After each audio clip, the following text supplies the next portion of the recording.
And now, preview time. So let's take a look at what's coming your way.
The Jeff Meacham Network's Multiverse of Media.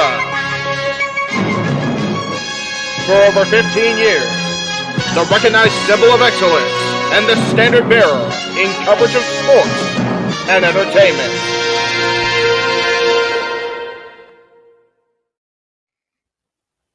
JJ, Jeff, you want to kick this thing off? Because I'm still trying to process everything here. Yeah, it's like,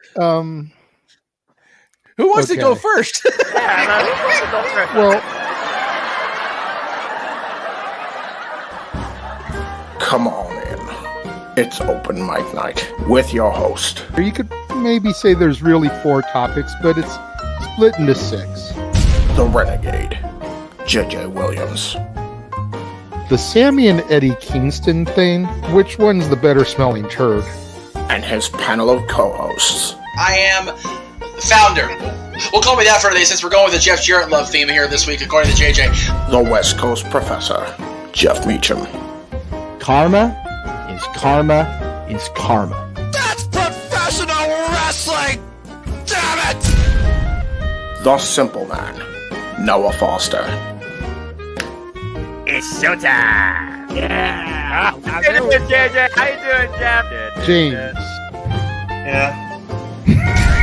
And the He-Man, James Hebert. Imagine Bill Burr, Joe Rogan, Paul White, the Baldies. There you go. It's Cells God. Get in there. Short his ass and shit the bed. He's not Amber Heard. Give it time, JJ. Give it time. Now, I'm sure Jeff has some stuff that Dumb move. Just don't pull this bullshit again. You get one. Tony needs to stop caring about the ratings. Bradshaw said as long as the ads are in place, we're not going to lose that third hour. Ring of Honor does not have to be AEW Live. They don't necessarily have to coexist with each other. We kind of saw that tonight to a degree. Along with a panel of guests. He is no longer glorious. Don't you bring that up. You want me to rant about what my NXT used to... No, we are done here for the night. I swear, James. Because you never know who may show up for open mic night. I leave our company in the capable hands of an extraordinary group of superstars, employees, and executives. The first thing that came to my mind was, it's about damn time. Amen. I literally touched everybody in the state's trash. So it's horrible, you guys. Peyton's new thing is Dennis the Menace, but it's funny because she calls it Dentist the Medicine. And that's great. When Elliot Taylor came out and did Born for Greatness live, I was popping my pussy, having a great time. I didn't care. I was having so much fun. Sit back, relax, and enjoy the show. Fuck Bill Belichick.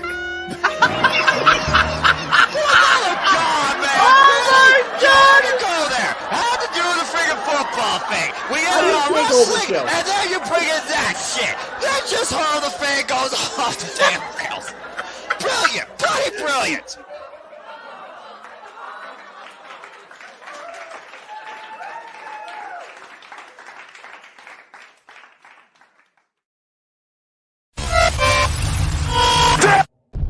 We're here. What is going on, everybody? Welcome to another brand new installment of Open Mic Night. Normally the Saturday night shenanigans, today the Sunday brunch shenanigans, if you will. I am, of course, your host and moderator, the Renegade of Wrestling, JJ Williams. How is it going today, everybody? Thank you for tuning in and joining us here on this Saturday afternoon. I'm going to begin to bring in the panel of regulars. We are missing a couple people because of it being on this different day, if you will. The Simple Man Noah Foster is not here. He's got church obligations. Definitely can't begrudge him that. But the man whose name is always on the marquee is still here. Jeff Meacham in the house. Hey, how we doing, everybody, on this Sunday? We using naughty words on a Sunday during that opening. We need to pray for forgiveness. My goodness, people be popping pussies and having all kinds of stuff going on. It's just barely noon o'clock here, for crying out loud. And then of course we have the reliable one in the house. Walter is here. How's it going? Oh, Jeff, I was about to get into the DX with you. Be like, watch your fucking mouth. Oh, fuck me. Damn it. Safet is in the chat room. Nathan is in the chat room. Safet says the intro gets me every time. Yeah, me too. Me too.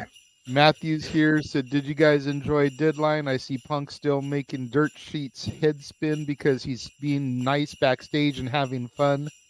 I did indeed enjoy Deadline. I did too. Deadline was an awesome show. Noah and Attila have been preaching all year that people need to stop sleeping on Impact Wrestling, which, of course, as we know, come next year is going back to being TNA Wrestling. Yes. I am steadfast in the belief that people need to stop sleeping on NXT. Absolutely. I may not have been able to witness the black and gold. I may not know truthfully how great it was. I've only experienced it on DVD. But this era of NXT is way better than people give it credit for, and they need to stop sleeping on it. I agree wholeheartedly. And I said it last night. I hear anybody on the team or in the chat kind of about NXT. They're getting told in public, if you will. Real. Yeah, I woke up with this. I got NXT. Matthew agrees with me. NXT continues to get better and better. Hey, Pop is in the chat room. Good afternoon, good sir. It is always a Jerry, pleasure to see you. Always a pleasure to see you. Pardon me, I'm actually having my Sunday brunch on a Sunday brunch show. So. There you go.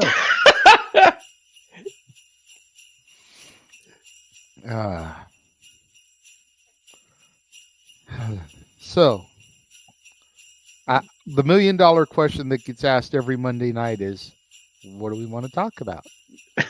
Now, we've got a few different topics we're going to go through today, a little bit more lighthearted fare than typical open mic night. Open mic night, we generally get into the nitty-gritty, the seriousness, if you will. Did a little bit of digging, tried to find stuff that was a little bit more fun. You know, the type of stuff you'd shoot the shit with your buddies over if you met for brunch, you know? Going to happy hour, watching the football games at a bar. You know, you're not going to have a bunch of life-affirming, like, oh my God, I'm dealing with all this bullshit type of talk with your buddies. You're like, you know, you're going to have fun, lighthearted banter. So that's what we're going to try and do here today. We're going to discuss the big announcement that came out the other day as far as TNA Plus, a new streaming deal that is being partnered with TNA Wrestling and Endeavor. Yes, that Endeavor, the same Endeavor that partnered with WWE to create TKO. We're going to be discussing who we feel the MVPs are in Impact Wrestling, WWE, and AEW. But to kick things off, we're going to discuss the NoDQ Year End Awards. What did we say, Jeff? There's 8 or 9 categories that have been announced and thrown up on NoDQ.com that you can vote on. 9, okay. 9 categories that are currently up that you could vote on. And we are going to start to go through these one by one and just kind of give our thoughts on them. Jeff is multitasking and working on graphics for me as we speak. I currently have graphics for 4 of the 9 categories. And if we get to the point where we're ready to talk about them and we just don't have the graphics yet, we're just going to have to improvise.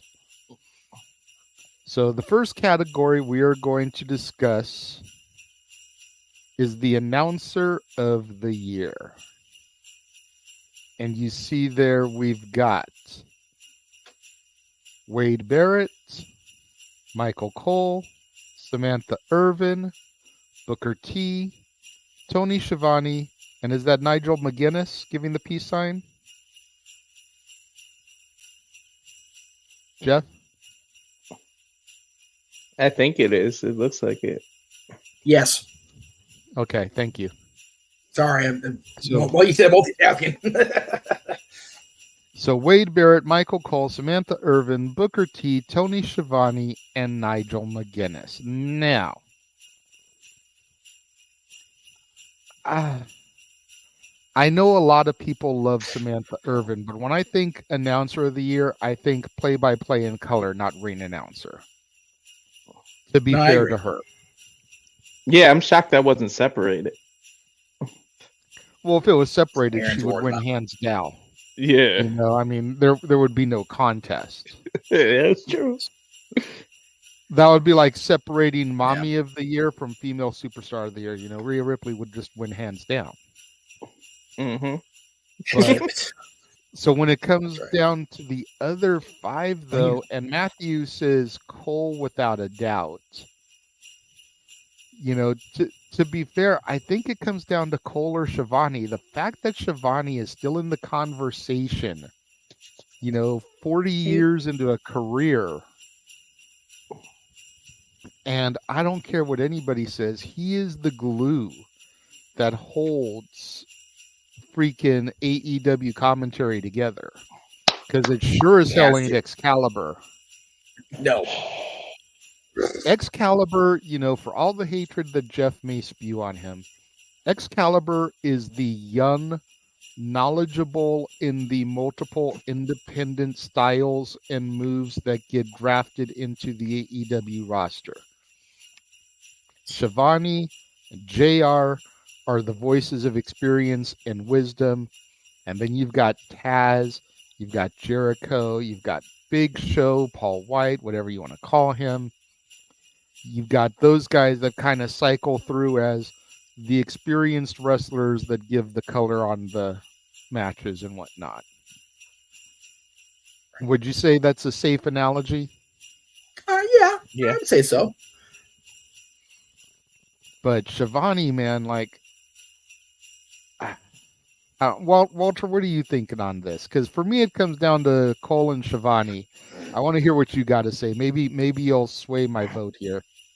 Well, first things first, whoever nominated Booker T, all you guys who nominated Booker T, you owe me some money because you've been in my product and haven't fucking bought it from me. Because what the hell are you doing nominated Booker T? Like, shit, right? Oh, I'm with you. Good Lord. But shit.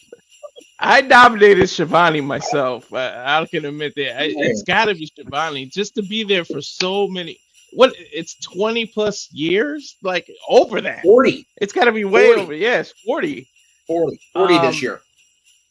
It's got to be.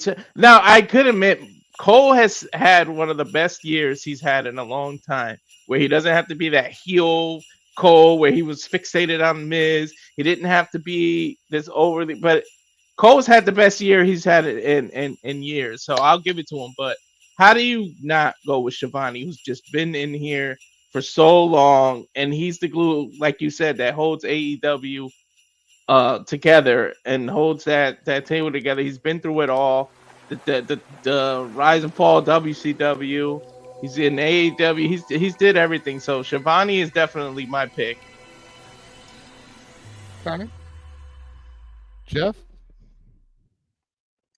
First of all, I feel like Frank Sinatra. I love those JINGLE bells. Oh, but I'm too early for that. We got 2 more weeks for that. Nope, they're still raining, brother. They are on a loop. That's fair. I want to talk about Samantha Irvin being maybe not belonging in the category. Where are we hearing here? What the hell is that? I think it's this. Hang on. I'm hearing too many things. I hear voices in my head, and it's not Randy Orton's time yet. I say take Samantha Irvin out and put Noah Foster in there, and he wins. Damn right. Because Noah Foster's been our announcer of the year. He's been the freaking MVP of this damn channel as far as the watch-alongs go. Holy shit. But with the people we have to work with here, which are all, second best to Noah Foster, for being honest. I mean, dude, you got Booker T there, but Noah Foster's not nominated. What the hell? Yeah, what the hell, right? NoDQ Galaxy? You jeez. Shucky ducky quack quack dog. That's some shucky ducky bullshit, dog. But I digress because it's early on a Sunday. I'm trying not to cuss too much. I got the Cowboys Eagles game later. I'm gonna be all kinds of cussing later anyway. It's what it is. I find myself hard pressed to disagree with Tony Schiavone, if I'm being real. I mean, Nigel is insightful, but he almost leans too heavy into the heel nonsense. Like, it's like, no, just analyze the match, brother. Same with Booker. We don't need him and Brian doing that whole thing that he does with him. It's so dumb. Mm-hmm. It is. I find it silly. I really do. So I will say that. Also, as far as Booker's the same way. Booker's like, okay, Booker, you're a legend. You don't have to play that character. Just do your thing, brother. You're enough of a character on your own without having to be a heel too. Like, just stop it. No. Schiavone, when Schiavone was in WCW, I was never a big fan of his, despite being the voice of our childhoods. Like, it wasn't my childhood. I watched WWF for the most part. Same. But he has really allowed himself and driven himself to step up his game in his return to national television. So, yeah, I go with Schiavone here, too. Absolutely. Wasn't Schiavone in WWF for a little bit in the early? Because I remember hearing him and Vince McMahon. He was there for almost exactly a year. I remember him being backstage interviewer guy at WrestleMania 5. He called SummerSlam with Jesse. I think he called the Royal Rumble with Jesse as well. And then he was. That's what I remember. Royal Rumble. And then he was at WrestleMania 6, but not on camera. He did like a lot of the producing stuff. Okay. Matter of fact, I if I remember correctly, he produced the Steve Allen segment with the Bolsheviks, which shows you exactly why he didn't last too much longer. Nice. Differing opinions on that one. We're just gonna have to agree to disagree, Jeff. But I remember when me and Noah recorded our call for 5, I pointed out that was Schiavone, and he was like, "What the fuck?" Yeah. Schiavone, not too far removed from the same basic look he had in '83 when he debuted for Crockett and interviewing people backstage at Starrcade. It's like, he's just a baby. Right. But yeah, Schiavone's definitely become that elder statesman you can respect. He's at the same level as JR, and JR's work, with all respect to Jim Ross. I love Jim Ross. I love the man Jim Ross. But he's not on TV because of his health right now. But if we're being honest with ourselves and each other, his quality of work has dipped a bit, more than a bit, on AEW. He's made a lot of mistakes in announcing. Yeah, and that's and that just comes with the inconsistency he had at the end of his WWE run and just not having the reps all the time. Just happens. Happens to the best of us. Lord knows. Yeah, I was going to say, everybody makes a mistake on commentary. Hell, it was either this past week on Dynamite or it was last week on the programming. Tony Schiavone called the program WCW. Yeah, like whoopsie doodle. Yeah. It's like everybody gets caught up in the moment, and it can just have that Freudian slip. It does. It absolutely happens, and it's not like it's a rare. It's a rare thing for most of those guys. Unfortunately, it became more commonplace for JR, and that's where the problem started happening. So, of these people, I will definitely say Shivani. But if I'm being honest, I take Samantha Irvin, the ring announcer, and I put Noah Foster in that runaway winner. Agreed. What do you think about Matthew's comment here, where he says Cole's gotten better with Vince not in his ear, while Shivani has gotten pretty bad with TK in his ear? He also makes Collision harder to watch. I definitely agree that Cole has gotten better without Vince in his ear. That I can agree with. Absolutely. Collision became hard to watch when Punk got fired. Yeah. Because then it just became WCW Saturday Night. Yeah. Collision was Dynamite Saturday Night. Yeah. Collision was designed for Punk's showcase, and he's not there. So it's like, okay, why do we, we spent all this money and look where it got us. Yeah. So, if you're going to just keep saying the same people that you see on Wednesday and Friday, then there's nothing to make it stand apart. Zero need for it. Absolutely. I've been working on something, and I don't know exactly when I'm going to do it. Probably going to film it and upload it here before the end of the year. And it's an open letter to Tony Khan and AEW. Oh, boy. Where I'm going to address some things that, in my personal opinion as a fan, granted I'm not a businessman or anything or a wrestling promoter, but things that I feel need to change if he really wants to grow his audience. I'm not going to say succeed and thrive, because this year has been the most profitable year in AEW's history. Yep. So you can't really get on them for that. But if you look at attendance, if you look at ratings, there's things that need to change, and I have ideas. Absolutely. Matthew also says it's time for JR to hang up the hat on commentary. He's one of the GOATs, but he has nothing else left to prove. And he doesn't. I agree. I say you only trot JR out there for big shows. Yes. JR should be there for Sting's last match. Absolutely. JR should be there for Forbidden Door. JR should be there for Wembley Arena, assuming he's healthy enough to travel. Yeah. Which is his goal. Monumental shit like that.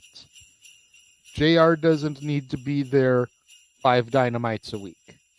JR doesn't need to be there for every Revolution, Double or Nothing, whatever pay-per-view, World's End. He doesn't need to be there for all that shit.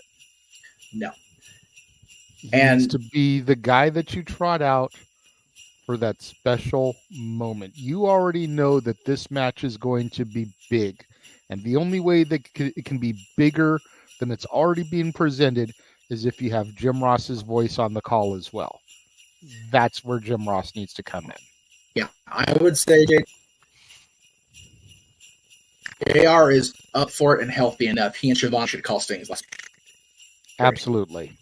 Nobody else should be on the call. No Taz, no Excalibur, nothing. Just Shivani and JR. I 100% agree with that.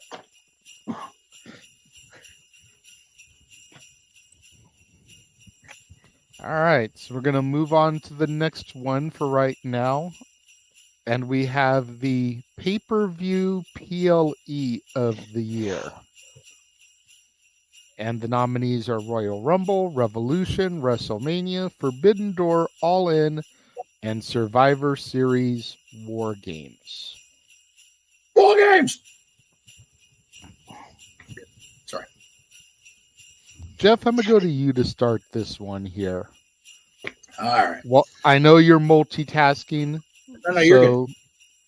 But I do want to try and be fair and throw this around to multiple people. So, yeah, this is hard for me because I'm so biased because I was at WrestleMania, right? So it's definitely hard for me to vote against that show because it was such a monumental night, a monumental weekend, 2 nights. But goodness gracious. if it's not WrestleMania, I don't know, what else it could be. Survivor Series was better than I anticipated it would be. If I'm being 100% honest, I had low expectations with or without the anticipation of Punk. Rumble was so good, but it's already so forgotten other than the big moment with Sammy at the end, right? Revolution was good. I think, honestly, Forbidden Door is kind of one of those, it got lost in the shuffle because there's been so much good premium events this year. I'm going to stick with WrestleMania. WrestleMania was, WrestleMania is WrestleMania for a reason. Every show of the year, whatever company you're in, tries to live up to the spectacle of WrestleMania. And WrestleMania, particularly night one, if I'm going to be honest. Night two, people give night two so much shit because of the end of the last match. But, man, that night two was solid as a rock. You have, again, Matthew, to your point, you have the main event finish not going the way people expected to go. But, man, Hell in a Cell with Balor and Edge was awesome. The Brock Lesnar match was on night two. The Intercontinental match was on night two, was it not? I believe so. So, yeah, it's a solid weekend of events for WrestleMania. Both nights. What am I hearing there? Is that me again? I'm hearing something besides the jingle bells in the background, which is throwing me off. So sorry if I'm distracted. No, the only thing I'm hearing are the jingle bells. So, okay, then it must be me on this end. So sorry in advance again. There it goes. It's going.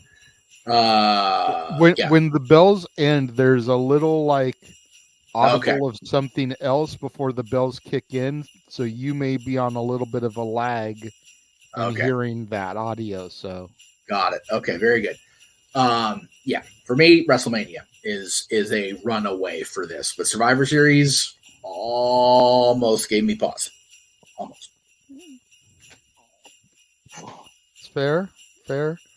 I think it's interesting to me that when you really look at it on the AEW side of things, only one of the three that were nominated were traditional events.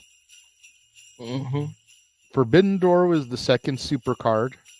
Granted, it's looking like it's going to become an annual pay-per-view for them, but it's a super card. And All In was the first All In under the AEW banner, second one total. And again, it looks like it's becoming a special or a yearly thing because they announced for another one this year. But it was poised to be a special standalone event, which I feel like it should be. Rumble, Mania, and Survivor Series are three of WWE's big four every year. I think it's interesting that nothing outside of those got nominated. There was no Chamber with Sammy versus Roman. I know. There was no Money in the Bank. There's nothing from NXT. Stand and Deliver wasn't nominated, which was a banger. The ascension of Mello and the fall of freaking Braun Breaker. Yeah. Definitely. But again, these are nominations that were put out there by not just one person, not just one member of the NoDQ Galaxy. So it's curious to me as well that. Well, and to Walter's point, to Walter's point that he just put in the chat room, and I'm about to throw it to him anyways. How is there nothing from NXT or even Impact nominated?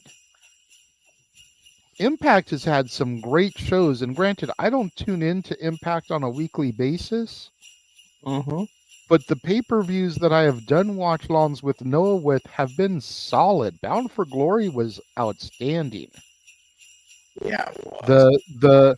Their super cards that they did, I forget what they called them. It wasn't Forbidden Door, but it was Multiverse United. Their two Multiverse United shows were fucking phenomenal. They've had some killer shows this year. And it's a sad state, I think, on the NoDQ Galaxy, and I'm not trying to run anyone down, but I think it's a sad state that NXT and Impact didn't even get a nomination in here. And it's all AEW, WWE. Yeah. For the record, for me, I think I'm leaning more towards All In over WrestleMania, because that show, I just feel, didn't slow down from bell to bell. Were there controversies that surrounded it that kind of brought it down? Yeah, definitely. But if you take those out of the equation, the show was a damn good show. I just feel like it kind of got overshadowed by the controversies. Okay. It's fair.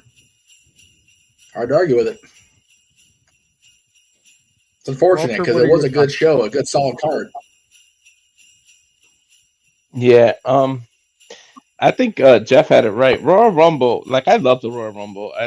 The problem is it's in January. So by the time you hit April, May, and WrestleMania hits, you kind of forget the Rumble. All you think of is who won the Rumble to get the main event in WrestleMania. And then once WrestleMania happens, you kind of forget about the Rumble after that. Like, once it hits May, you don't even think about the Rumble anymore. Like, sometimes I forget the winners and all that unless they won at WrestleMania.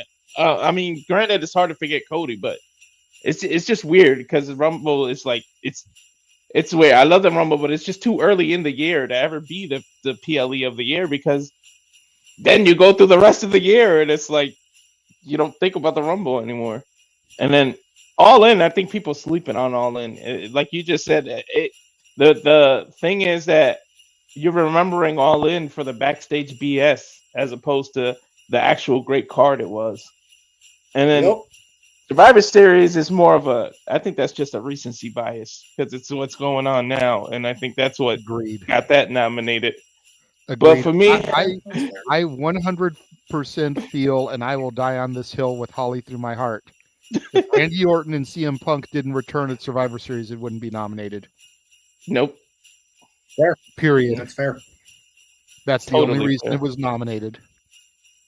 Yeah, totally fair. But totally, I gotta go with WrestleMania because no matter what company you're in, no matter what you grow up wrestling, WrestleMania is the thing. Even for the wrestlers themselves, part of the biggest reason Punk left in the first place is because they never gave him the main event at what?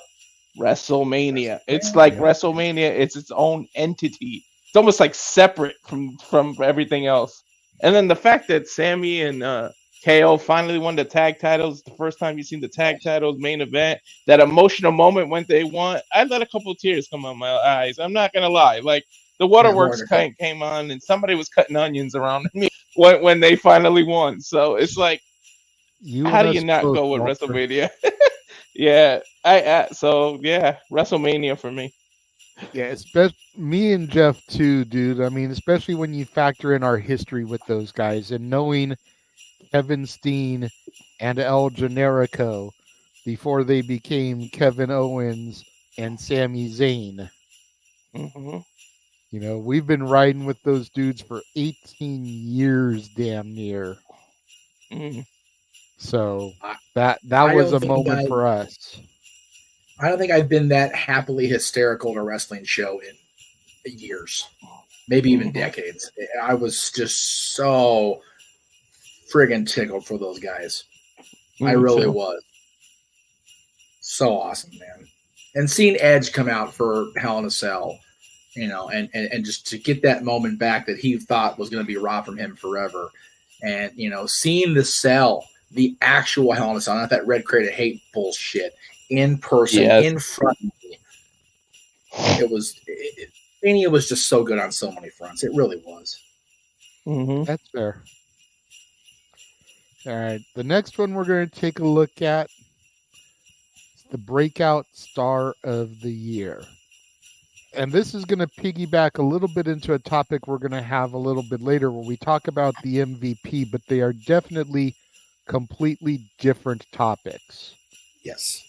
So you've got Dominic Mysterio, Julia Hart, Willow Nightingale, You've got Swerve Strickland, Tiffany Stratton, and say it with me, everybody, L.A. Knight. Now, Yeah. There's a lag on Walters, and unfortunately. And oh, this one is tough. yeah. This one is really tough.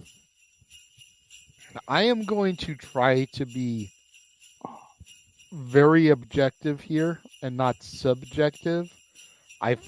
Forgive me if subjectivity creeps through. Willow Nightingale started the year as a jobber. Yep. She only began getting pushed when she defeated Mercedes Moné for that New Japan Strong Women's Championship in Long Beach in that tournament. If she had not defeated Mercedes, and she only defeated Mercedes because Mercedes got injured, if we're being real. It's fair. If she hadn't defeated Mercedes, would she have gotten the push that she is getting today? Or would she still be a jobber? Yeah. I tend to think she'd still be a jobber. So I'm eliminating Willow, much as I love Willow. Yes. L.A. Knight. This may surprise some people, but I don't feel that he is the breakout star of the year. Because he has been inconsistent. There have been way too many stutter steps with him, and granted, that is not his fault. He has eaten up every bit of TV time and opportunity they have given him. But they did not commit to him until SummerSlam. It's fair.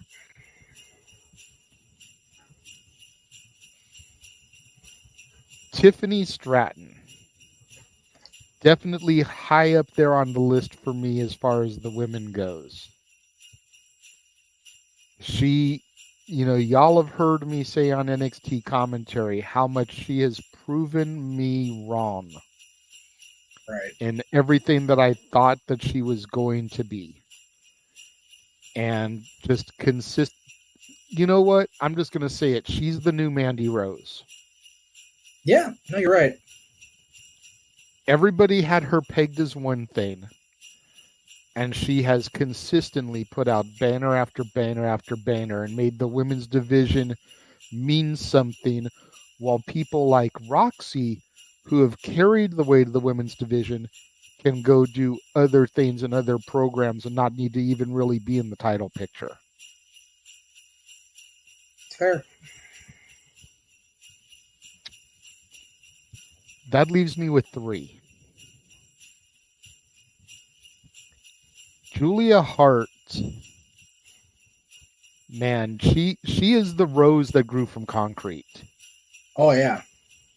Somehow in the darkness, there has been light enough to make this character bloom. And dare I say, she's the best part of House of Black. I'd argue. I look forward to seeing her come out every week. Watching her mouth along with the words of her song as she makes her entrance. Singing along with such conviction. I believe she is actually musically gifted herself. I wonder if she is the one that is singing that song. I am not sure. It would explain a lot as to why she sings along with it with such conviction, if she's the actual one performing it. Very true, very true. But I don't think it's her year. Okay. That brings me to Swerve Strickland and Dominic Mysterio.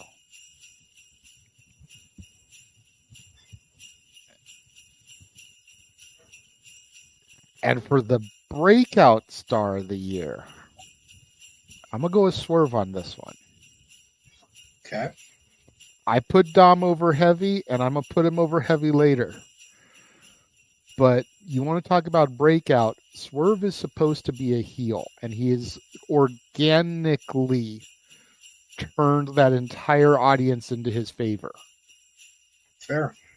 Between Prince Nana dancing, between his music, between his promos, between, backing up the shit that he says, Swerve has proven to be the diamond in the rough in the AEW locker room, in my personal opinion.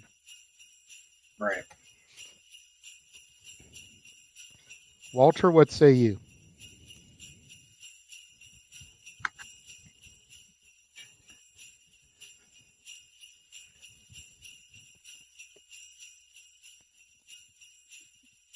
He might still be on his phone call. He did put in the private chat that the phone was ringing for him, so I wasn't sure if he was off. No, we're good. All right. Go ahead, Jeff. All right. God, again, I found it very surprising when you first said LA Knight's name, but it's like, you know what? Your points were not remotely invalid. They are on the money. And to your point, Sean's path has been inconsistent until after the second half was well underway of the year. So I would say that's a fair argument. For me, it came down to Swerve and Tiffany. Low expectation of Tiffany. Low opinion of Tiffany when she got that moment on television. She's not ready for TV yet. She proved me the hell wrong. And I commend the hell out of her, and I commend the hell out of people in NXT for making me get to that point with her. But yeah, how can you argue with Swerve, man? Swerve's had the year. And, the fact that this man literally committed a home invasion and he's getting cheers. Granted, he's going against everybody's favorite piece of cowboy shit, but still, the man literally invaded another man's home and he got the babyface pop. What the actual hell? For me, it's got to be Swerve, right? Right? For real. Like, you go into a feud against the Hangman, and you're supposed to be the heel. Like you said, you invade his home, and then somehow you come out of it the babyface. Yeah, that shouldn't be happening. Yeah, what times are we living in? That would be like freaking Charles Manson going into a courtroom, putting a gun or something to the judge's head, and everybody in the courtroom fucking cheering him, and he just walks right out. Like, wow. What the hell just happened here? What an analogy.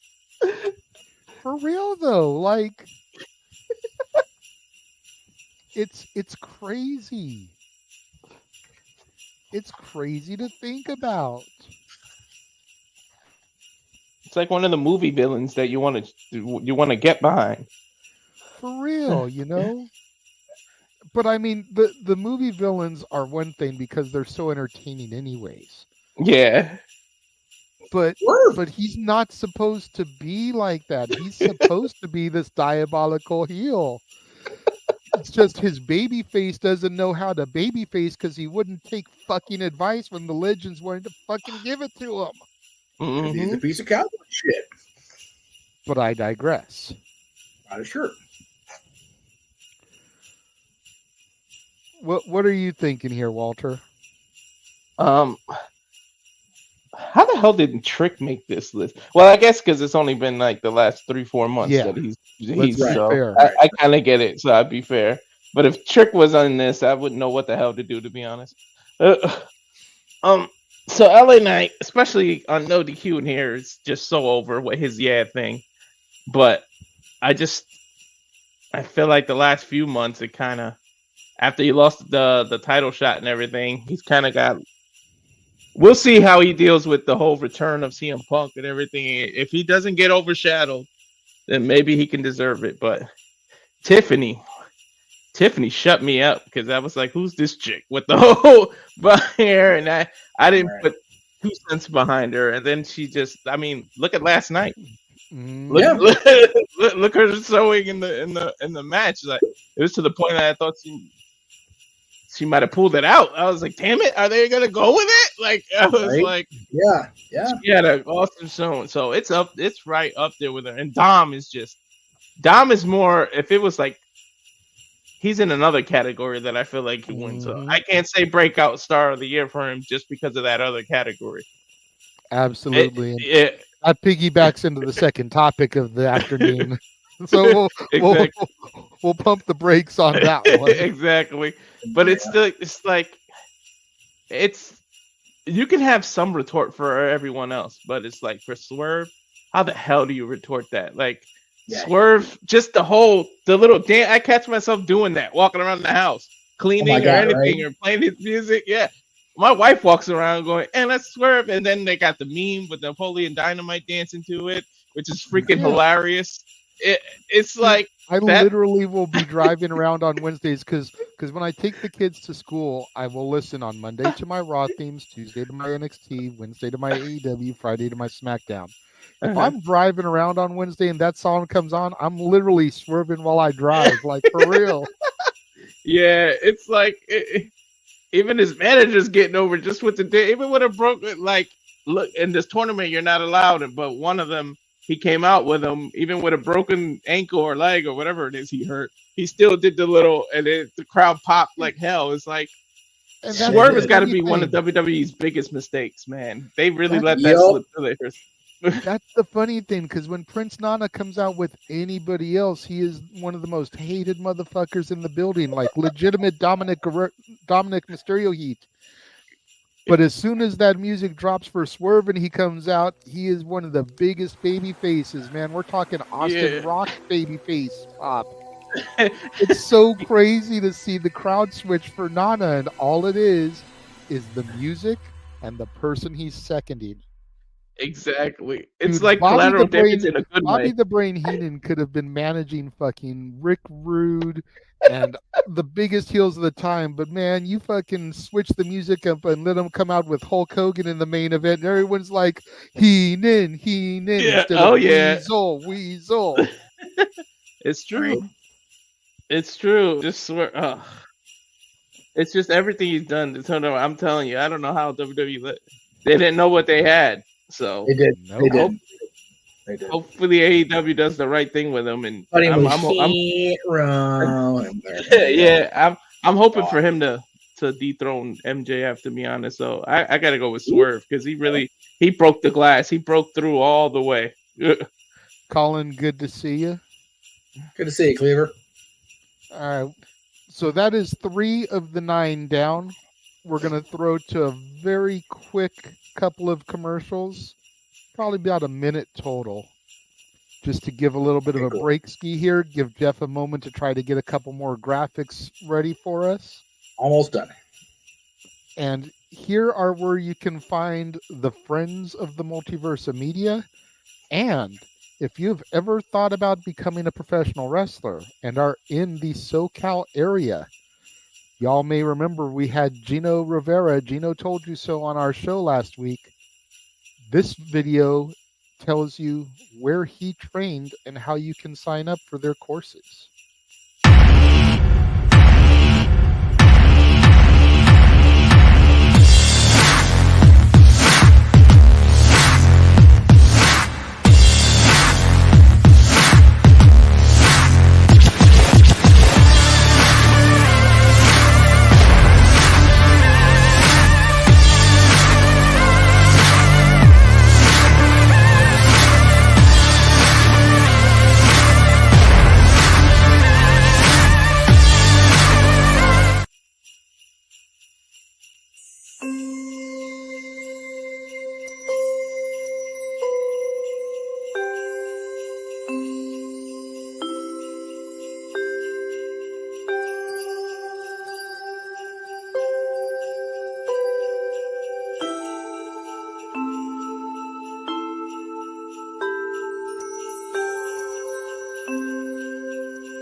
And we are back.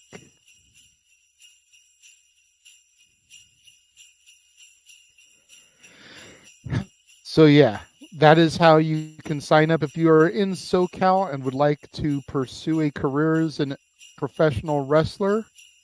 SantinoBros.net.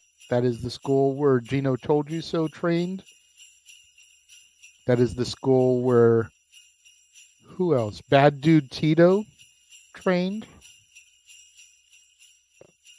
Ronda Rousey got her finishing there. There you go. Quite Lots of people. Yes. Hey, JJ. Looky what just came. Nice. I'll make sure you get my address after we are done, sir, so you can forward mine to me. Matthew says, I think Triple H knew what he had, but Vince said he's out. You know, Swerve is the one person Triple H regrets that he can never get back. That's probably accurate.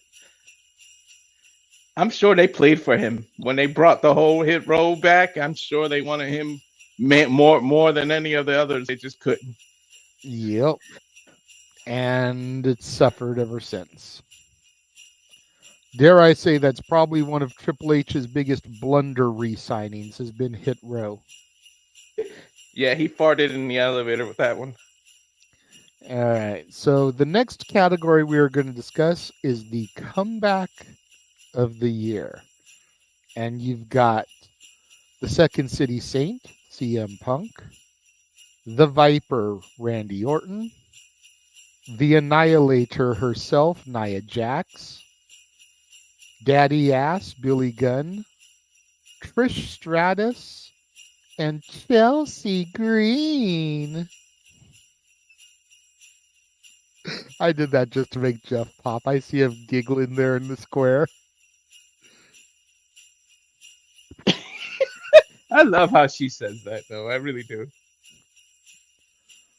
See, it's just so dumb because it's all a fluke. It's just one of those. She did it once, a time she's like, "Stop it, just stop it," and she's like, "Nope," and she popped. And that was it. Oh, you're shit.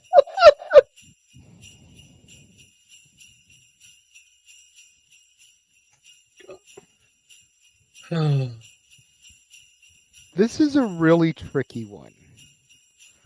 I think. I know a lot of people think that it should be very obvious who it goes to.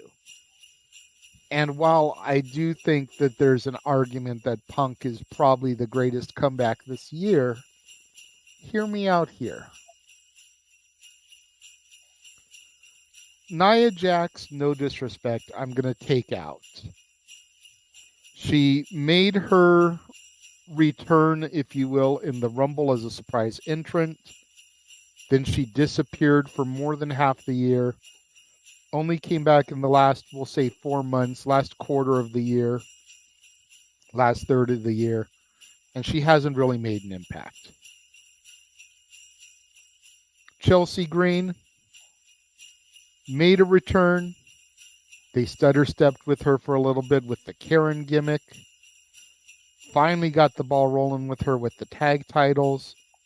Then she had the worst luck imaginable with all her partners getting an injury.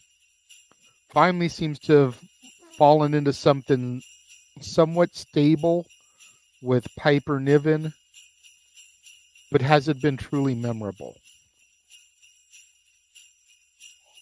Billy Gunn. I love Billy Gunn. He's really helped to get the Acclaimed over. You know, scissor me, daddy ass. But he's been around for a minute. Like, it's not like he truly came back. You know, he retired and then 2 weeks later came out of retirement to have a match at All In. But for the other 50 weeks of the year, he was still active. It's like, okay. I guess that 2-week retirement warrants a comeback. Not sure. You know, he's having another tag title run as part of the Trios champions with the Acclaimed. Billy Gunn, forever tag team champion. You know, definitely helping get the Acclaimed a little bit of a rub here, but what happens when they lose the belts? the $1 million question.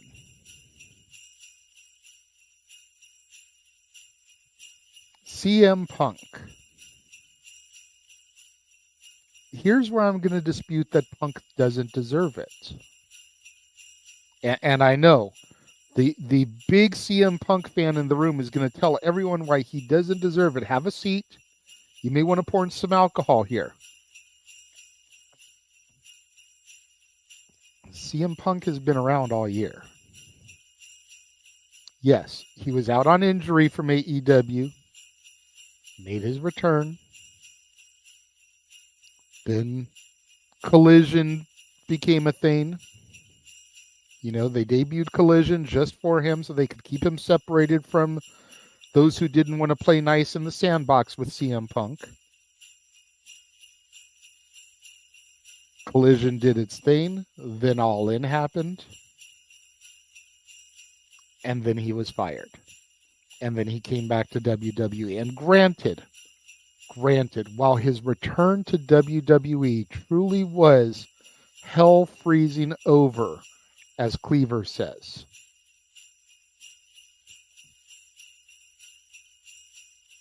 he was still visible. He was still around. It's like, you want to get technical, which comeback of the year are we talking about for Phil? When he returned for Collision or when he returned to WWE? Because both of them technically qualify as comebacks of the year. If we want to get technical. That leaves it for me between Orton and Trish. Orton just came back off of an 18-month, could have been career-ending injury. He's been back for 2 weeks. That's recency bias.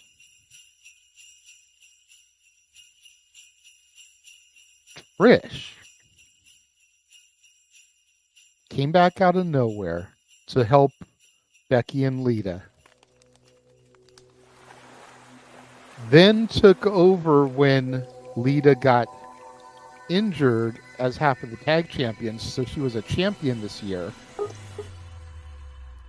Then she had that series of matches and feud with Becky, all while helping ascend Zoe Stark to a level where she matters now. And she just had a title match against Rhea Ripley for the gold.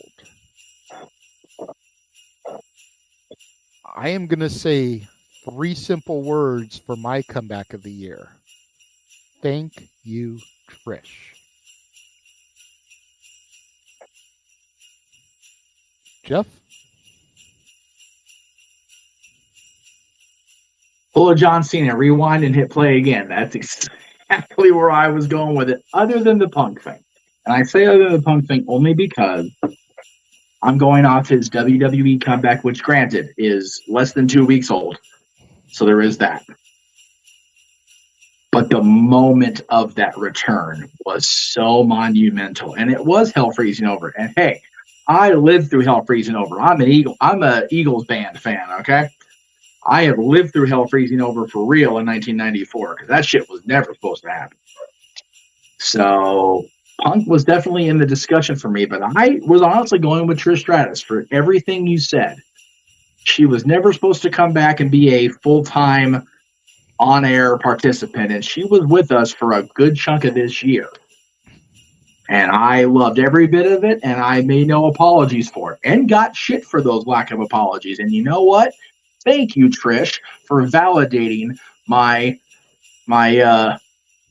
overly praising of you. And thank you, NoDQ Galaxy, for validating it as well, because she's in the category of nominations. So cheers to the NoDQ Galaxy, and cheers to the GOAT, Trish Stratus. Comeback of the year, by God. Walter? It's Nia Jax for me, man. No, I'm kidding. He's fired. Yeah, I'm fired. I gotta hear that. Oh no! Everybody knows.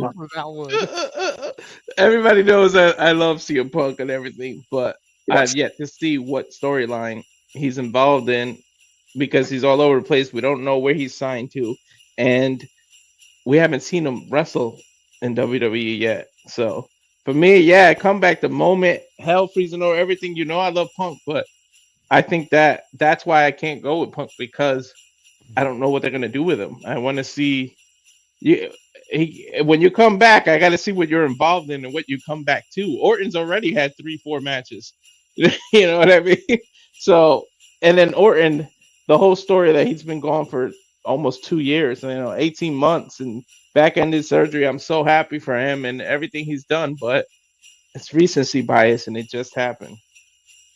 And then, like you said, Billy Gunn, what the hell did he come back from? He never gone. Like he retired for did the boots thing, like you said, 2 weeks, whatever it was. So that disqualifies him to him. He never left. He just, if it was resurgence of the year, maybe Billy Gunn can be the top person and you can pick him. But he didn't come back from anything, so that disqualifies him for me. But it's Trish for me too, because it's like she was supposed to be temporary, just come back, get a pop, and leave. And she caught the bug, or the universe put it all together with Lita, with what happened to Lita, and then suddenly Trish was with us for 6+ months, and she put a little boost in the women's division. Like, I was with it, and then we called it. Her heel turn and everything. Granted, she wasn't the best on the mic with the heel thing, because it didn't seem like her heart was completely in it. But yes, Trish was gone for years, and she only made appearances at a Raw or pop-up appearances like that. So the definition of a comeback is Trish. She literally came back from being completely out of our lives. So how do you argue against Trish? I agree. Wholeheartedly agree. All right. The next one we're going to do is the finisher of the year. And we've got Cody Rhodes with the Crossroads. We've got Bronson Reed with the Tsunami. We've got Roman Reigns and his Spear. We've got L.A. Knight and the BFT, Blunt Force Trauma. We've got Seth freaking Rollins and the Curb Stomp. And we've got Swerve Strickland with the Swerve Stomp. Jeff, I'm going to let you analyze this one first. Yeah, this is probably the hardest one, because none of them have been effective to the point that they've really stood out as the one dominant finisher. Roman Reigns' Spear was less and less effective every time he stepped into the ring this year, for being honest. Cody, again, hit the Crossroads, but didn't get the 1, 2, 3 when it mattered in front of 80,000 people. Swerve, again, I think Swerve's finisher has been more of a mental game than it has actually hitting the stomp. And for being real, the curb stomp is Seth Rollins. Used to be Super Dragons, but totally different curb stomp, and he ain't wrestling no more. LA Knight and the BFT, while an amazing stunner type move, and yet another comparison, either Austin or Rock for our buddy Sean Ricker. Again, what has it done for him on the main roster except get the win on television, not the big win? For me, it's Bronson Reed. Nobody has kicked out of that splash yet. Nobody has even come close. When you hit the Tsunami, if it's not over, it's because the ref made a miscue on the count, or the ring collapsed under the pressure of the Tsunami, one or the other. Other than that, it's been an effective, dominant finisher. So for me, it's Bronson Reed and the Tsunami Splash. Okay. Walter? For me, I'm going to repeat what some people said on the original No DQ. Crossroads, everyone kicks out of it, or you got to hit it 3, 4, 5 times to finally. I mean, sometimes he just does it on purpose to purposely hit somebody 3 times before he even attempts to cover. So that kind of disqualifies it for me. I do like Bronson's huge splat. monsoon. What is it? Typhoon, monsoon. What do they call it? Tsunami. Tsunami. I knew it was one of those natural disasters. No pun intended with the the early '90s tag team, but but he looked like he would belong to them though. I go with Curb Stomp because it's just Curb Stomp is also, and that's a comeback move. To think about it, Curb Stomp was banned at one point because they were afraid of what people would do wrestling on their own and people imitating it. But it's just it's an awesome looking move, and he can put it on anybody. The thing is, some finishers, when you weigh a certain amount, and when somebody, if you're not strong enough, you can't perform it on other people. The Curb Stomp literally isn't exempt from anyone. You can hit the Curb Stomp on literally anyone, and it's one of those moves that's lights out. Like, very few people have kicked out of the Curb Stomp. Like, I can't even think of anyone who's kicked out of the Curb Stomp aside for, did Roman kick out when they went one-on-one? Think so. I think Roman. Yeah, they may not have let it. They may not have let it be back in his repertoire yet. Oh, okay. Yeah, I don't remember, to be honest with you. I don't remember anyone kicking out of the Curb Stomp, so the Curb Stomp for me. Okay.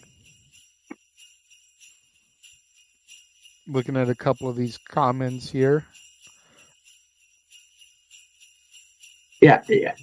Again, both Matthew's comments are correct. Cody, yeah. I think in Cody's case with the overuse of it, Matthew, it's been hitting it to drive a point home rather than needing the 3 to win. But I do agree it's been overused, as well as Roman's finishers. It's just like, okay, it's been champion for 1,200 and something days. I can remember him using the guillotine, but not consistently / regularly. It's been the spear or the punch. It's like, okay, been champion for almost 4 years, brother. Let's expand the repertoire just a smidge. Yeah, for real. And I mean, why isn't the Muscle Buster up here? Why isn't God, I just had it too. The Powerbomb Symphony, Wardlow. Yeah. There's, at the end of the day, the Swerve Stomp and the Curb Stomp are more or less the same freaking move. Right. A spear from Roman, no disrespect intended to Roman. I acknowledge my tribal chief. But how many other people do a fucking spear? Yeah. Bobby Lashley did a spear on Tribute to the Troops, damn near turned his opponent inside out. Yeah, he did. And Roman's connects, but it's not that impactful. No, it's not. The BFT, like you said, it's basically an RKO. It's a cutter out of nowhere. Yeah. I always said stutter because it needs more of that boot setup where you need to get the guy doubled over to hit it. Again, the thing is, you mentioned the finishers. This is the NoDQ Galaxy's nominations. Unfortunately, a lot of the time, the NoDQ media presentations tend to skew against liking AEW. So that's why we're not going to get some of these. And, to be fair, if I'm going to play both sides, Samoa Joe with the Muscle Buster, he didn't win a lot with the Muscle Buster. He won with the chokeout quite a bit, more often than not this year. Kachina Clutch, thank you. And, he was champion for 500 something days or whatever it was, but how often did he defend the title on either television show? What about Hook's Red Rum? Again, not enough showcasing properly. That's not NoDQ's fault necessarily, but it definitely doesn't help. All right. The last one we're going to do for this one before we go to another brief break, we're going to discuss the Tag Team of the Year. For those of you playing at home, that's going to leave us with the male, female superstars and the match of the year when we come back from commercial. But yes, tag team of the year. FTR, the top guys. The Judgment Day, Priest and Balor. Sami Zayn and Kevin Owens. Wow, Sami Owens. The Acclaimed. The Creeds. And the Usos. Yes.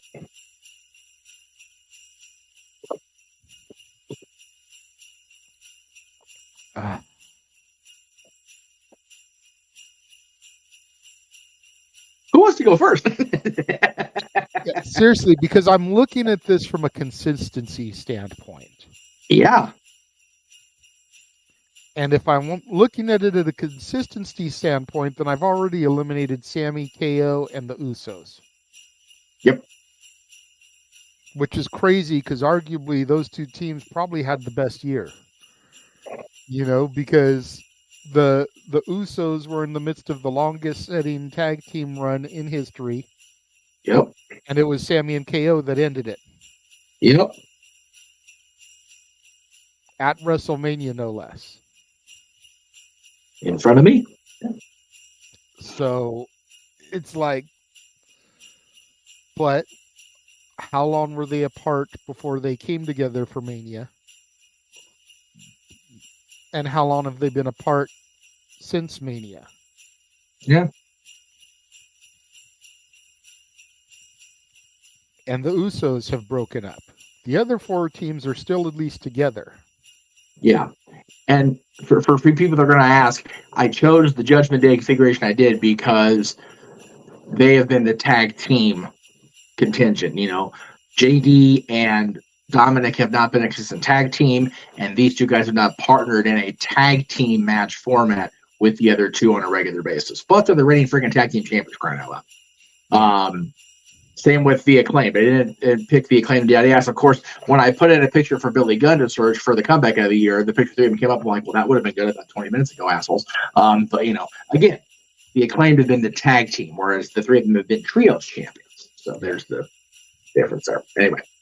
And I can eliminate the Acclaimed because, unfortunately, Tony Khan had lightning in a bottle and didn't know how the fuck to book it. Right, exactly. So for me, it comes down to the Creeds, the Judgment Day, and the FTR. And a lot of people are probably surprised that I have the Creeds in my top three.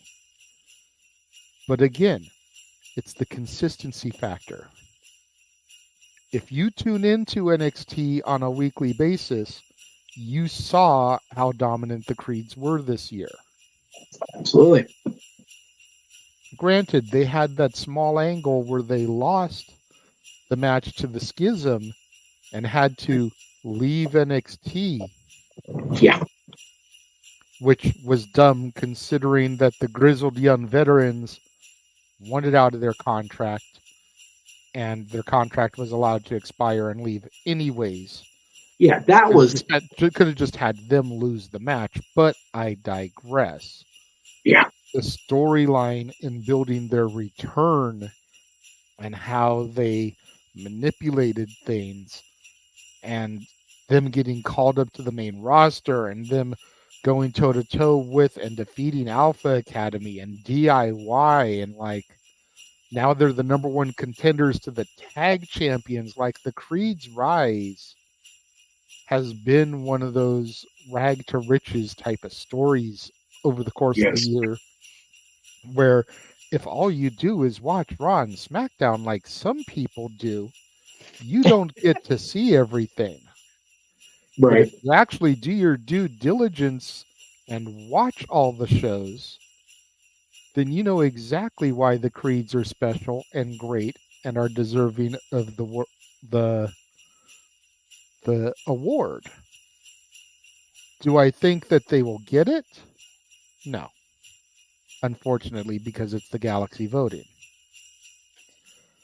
I honestly don't think you can dispute FTR as the champions for this award, for the Tag Team of the Year. You know, they put on barn burners with anybody that they touch. You know, Right. to use the analogy that we always use, they could go out there with a freaking push broom, and the push broom will get inducted in the Hall of Fame because of the match that it had with FTR. Yep. And the push broom will go over. For real. Like, the push broom will get the victory on FTR. Because they're just that damn good and they know how to make it work.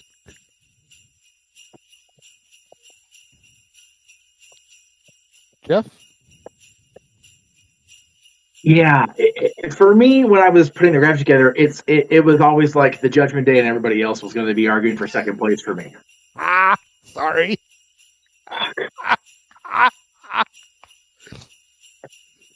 Matthew, you're out of line, but you're not wrong. I love that.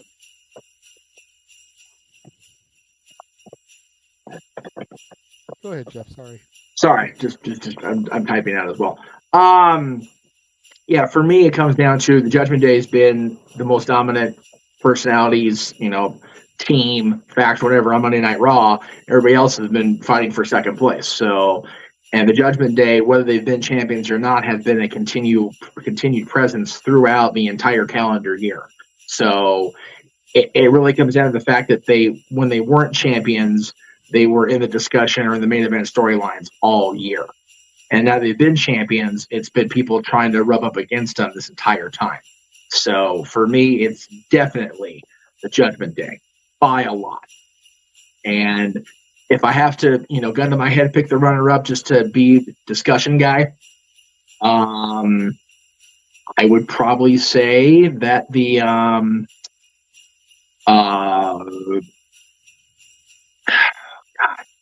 I would say the Usos, as quickly as they broke up, not too long, at SummerSlam, for that 8 months, Jimmy and Jay were fighting against their own world, going up against the Tribal Chief. That's a bitch of a fight to have to make, but knowing you have to do it, you have to make that fight for your own sanity, your own survival. You got to do it, and that's a tough road to hoe in the context of suspending disbelief. These two brothers had to go against the family line, if you will, to make their point.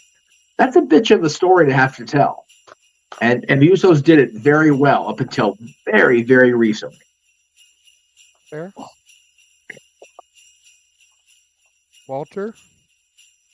Yeah, if it was 2022, Usos all day.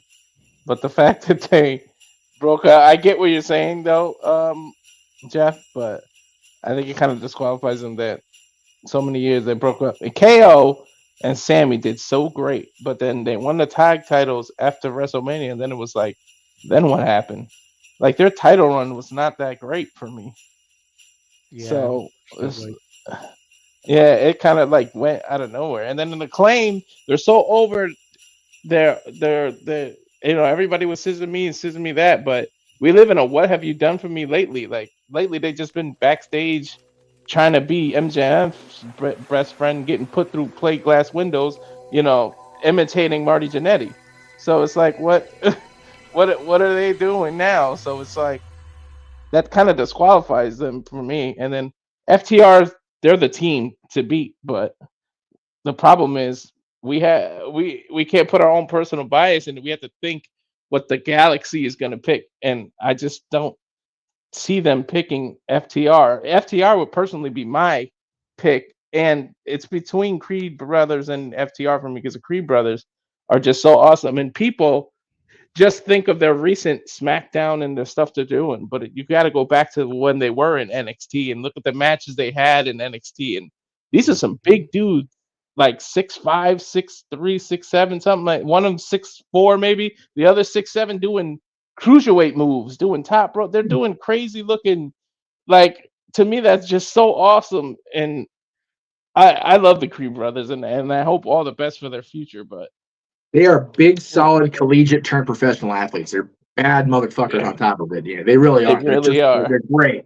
They're great. And getting back to the the Usos thing, it's just one of those. I'm sorry. You were talking about the plate glass thing. Do not compare people to Martin Jannetty Walter. Martin Jannetty was a gutless coward who tried to dive out of the barbershop to not take that further ass whooping. He's a punk bitch. Yeah. Damn him. Oh God, I miss Heenan and his commentary. I miss Bobby on all of it. My goodness. And before I throw the commercial, I completely agree with Matthew. I honestly think they are going to dethrone the Judgment Day. Mm-hmm.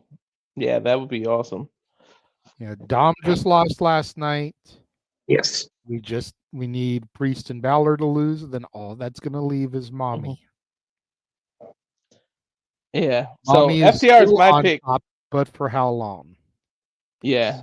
FTR is my pick, but I think the Galaxy's gonna pick Judgment Day just because everywhere you turn, Judgment Day is there on both shows and everything they've done. So they're not my personal pick, but I think they're gonna win the vote. But FTR would be my personal pick. Okay. All right. Well, I'm going to throw to another commercial. A little bit longer. This one's going to be just under 2 minutes. Going to show you everything for Stat Boy Sports Bar and what you can expect when you tune into the Sports Bar every Tuesday, 4 Pacific, 7 Eastern. And then we will be back to talk about the male superstar, female superstar, and match of the year. You ever wanted to come into a sports bar where the barkeeps know their game? Well, the Jeff Beecham Network Multiverse of Media has got a production just for you. Sit down and relax as the Stat Boy and his partner break down the statistics in all things sports. Whether it's football, basketball, motorsports, baseball, hockey, soccer, professional wrestling, mixed martial arts, boxing, and much, much more. All are welcome. Your barkeeps here keep you up to date and in the know of everything going on in sports, while also having a pleasant conversation about it all. Your host and owner of the bar, Stat Boy Mike.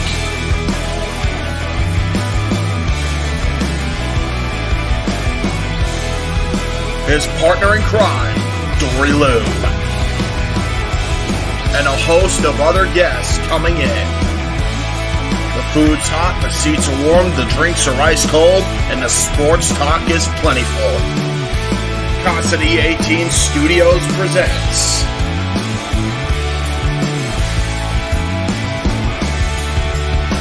Stat Boy Sports Bar.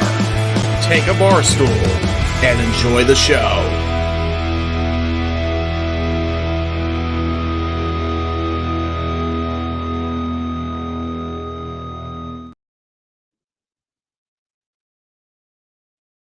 And we are back. Gotta love those longer trailers, man. Give you a chance to refresh your tasty beverage, take a liaki, and get back in time for the table. Lord. All right, so I believe it was requested that Match of the Year be final. Oh, okay. So we're going to discuss the male superstar of the year. Why? Because we give our love to the women. The women will be the semi-main event. God damn it. I see. So for male superstar of the year, we have everybody's favorite scumbag, Maxwell Jacob Friedman. We have Seth freaking Rollins, the American Nightmare, Cody Rhodes. Whoa. Mr. L.A. Knight himself, Yeah. The Tribal Chief, Roman Reigns. And the Reign General, Gunther. Walter, I'm gonna let you start with this one. The hardest. This one's hard. This is very difficult. You got MJF, who is just a superstar in his own planet right now in AEW. Like, you take him out of AEW, they might have had all their legs, head, shoulders, everything cut off, and AEW would not survive. You better smarten up Tony, and I hope you signed him for 2024 already, and that becomes just a story. Because if you actually let that contract go into a bidding war, you's an idiot. And Gunther. How do you not include Gunther like that? I think the Galaxy got a lot of these right. Roman, I wouldn't put in there because you're not there half the year. How can you be a superstar of a year and you're not there half the year? You don't show up to work in any other industry. Goodbye. You know what I mean? So, like, that disqualifies Roman for me. Although I love Roman, I'm a big Roman fan. Like, obviously, I got a Roman shirt on, but he can't be superstar of the year when you're half the year away. And then Cody with him and Seth with their music alone captivates everybody, and every match they've been in is just awesome. And Rollins with his music and defending the title, and you can tell I'm stalling here because I really don't even know who to go with. But and then LA Knight, a superstar that came out of nowhere, blew up. He's so over and everything, but for the whole year, I don't think I can pick LA Knight. It's really between Gunther and Seth for me, because they both have made these titles relevant. This is a new title, and Seth showed that this is what you do when you got a champ that's here all year around. This is how you make a title relevant. But Gunther with that IC title, and Gunther hasn't been pinned. People talk about Roman, but I don't think Gunther's been pinned in like 2 years. I don't think Gunther has lost a match in at least 1 year. I believe it's 2 years, to be honest. So for me, I'm gonna say Gunther. Gunther's the superstar of the year for me because but since Miz made it relevant a few years ago, who the hell has thought about that IC title like that? It's just been a prop. With Gunther holding it, it's become a major league title, like back in the 90s, almost a stepping stone to the next level. And I hope it is. I hope we see Gunther with the world title in 2024. But now that Punk's back, he threw a monkey wrench in those plans. So we'll see. But the IC title was always meant. You got your Bret Harts, you got all these people who had that title that when they lost it, Shawn Michaels, they became champ and they took the next level up. So I say Gunther for me. Fair point. I was going to point it out if no one else did in the comments. Yeah.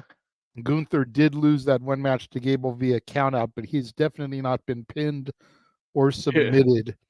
I think since Ilya beat him for the NXT UK title. I know. I don't. Sheesh. Noah popping into the chat room. What is up, good sir? Glad to see you pop in for a moment. Heading home to sleep. He picks MJF for the male superstar of the year. And I can't argue with it. Well, we know who Jeff is going to pick. No other reason, but for the fact that he put over Jeff over Aaron Rift and NoDQ. I'm just saying, I think our scumbag is going to be Jeff's pick. Jeff, would you like to Adam Pearce it and make it official, or are you going to surprise me here? I'm not going to surprise you, but I do want to talk about the other nominees. My goodness. Yeah, they're all in the discussion, no doubt about it. LA Knight, I think, is the least discussable because, again, he's been a second half surgeons, right?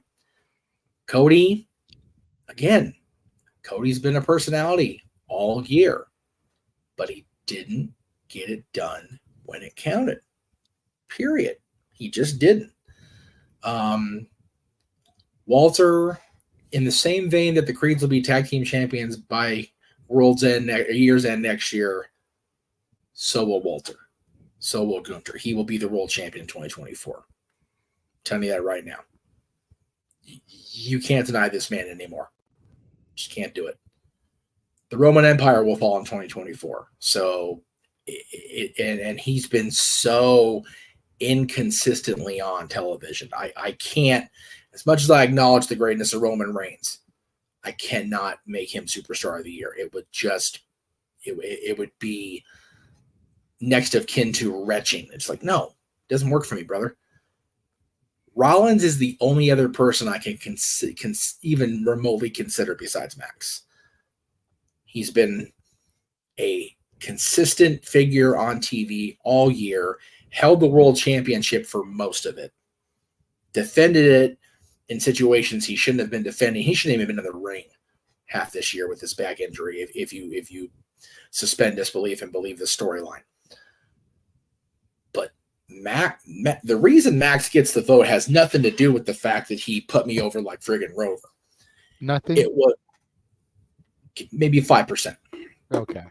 So it's but still the other 95% is very simple.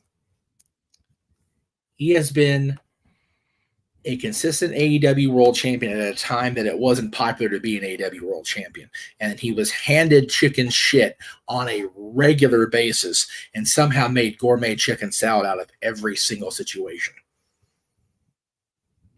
Him and CM Punk should have been a match, a feud, a program that made Tony Khan a billionaire. Period. Mm-hmm. And with all respect to his return to WWE and how awesome all of us have thought it's been, Punk's actions and the actions of people that opposed him over a year and a half fucked Max. I don't care about Tony. Tony's the boss. He made his own decisions and letting that shit run rampant. It's not Max's fault. Nope. You know, the bullshit with EVPs and everything is not Max's fault. Max was, here's the championship, do your thing. And he's gone above and beyond every single time. We're going to talk about match of the year. I found myself in a situation where even before I met Max in November, when I was first thinking of these nominations, he was in like 2 or 3 matches I had on my list because he's been that good this year. Mm-hmm. The only reason Max will not win Superstar of the Year is because I'm endorsing him right now. Because NoDQ Galaxy is going to just go do just to spite my ass. That's the reason he shouldn't win this year, is because Jeff Meacham says so. For me, he's been the guy all year, consistently. Across the board, across the multiverse, if you will. Mm-hmm. And yeah, put me over. Again, I thank you. My father thanks you. My mother thanks you. My brothers thank you. Guy's a star. And he's a fan of mine. So once again, it's mine, Aaron's fault, as always. Damn right. All our fault. And you know what? I own the shit out of that one. I'll take it. You're the reason he watched Talk Wrestling #1, where Jeff Meacham was a grade A prick. Right. And that is why MJF is our scumbag. That poor little boy watched that show. He was just into his double digits time on this planet. That little boy's mind had not been formulated into anything more than a teenager, not a preteen. It is my responsibility that sweet little Jewish boy that sang on the Rosie O'Donnell show is a grade A scumbag. And you know what, folks? Let me tell you something. You're goddamn right. It's my fault. I own the fuck out of that. Jeff turned him into an asshole. I did. It's all my fault. And you're welcome, AEW Galaxy. You're welcome, wrestling fandom. But I digress. Max is Superstar of the Year. Y'all make some very valid points here. You know, but when I think about Superstar, I don't just think about in the ring. I think about out of the ring as well. I think about the public image. I think about the red carpets. I think about the media press, the Make-A-Wishes. And there's one person on this list that I see doing all that stuff more than any other. And that's the American Nightmare. The American Nightmare is the man who gives his belt to a kid at ringside every time he comes to the ring. You know, the American Nightmare is the one that's out there promoting. Because he knows what the business is all about. Because of who his brother was, who his daddy was.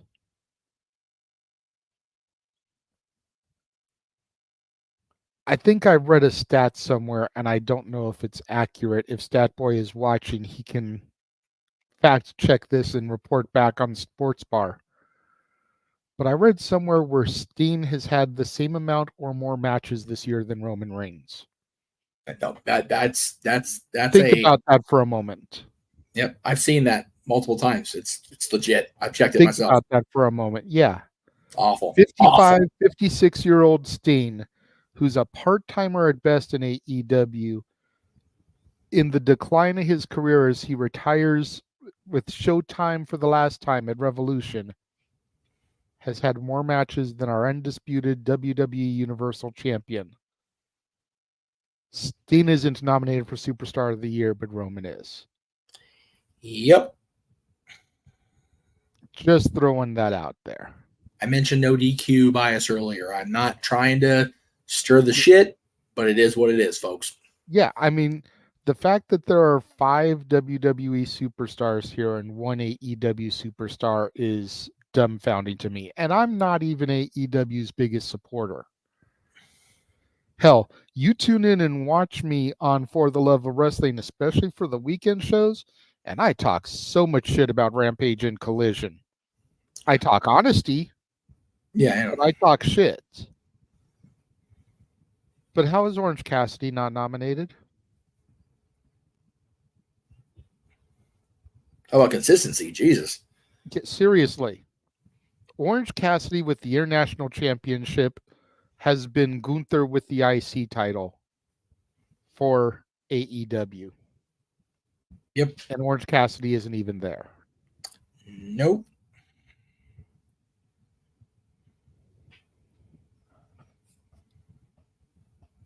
So my pick is going to be Cody, just because, like I said, I think of more than just in ring.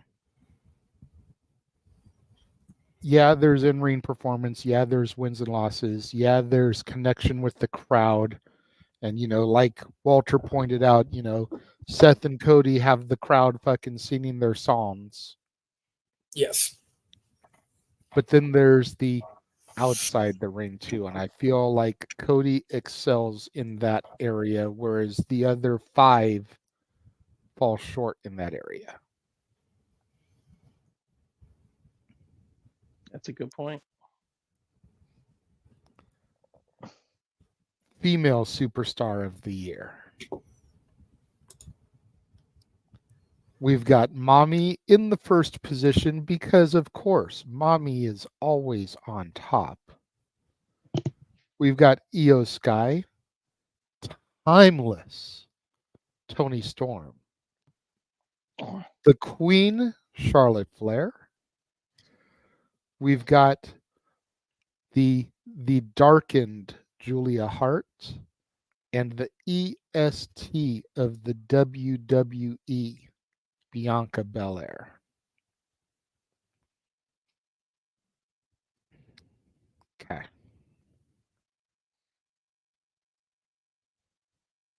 Well, there's one person I can completely throw out of here right out the gate. And I think everybody knows who it is. Charlotte Flair. Yeah.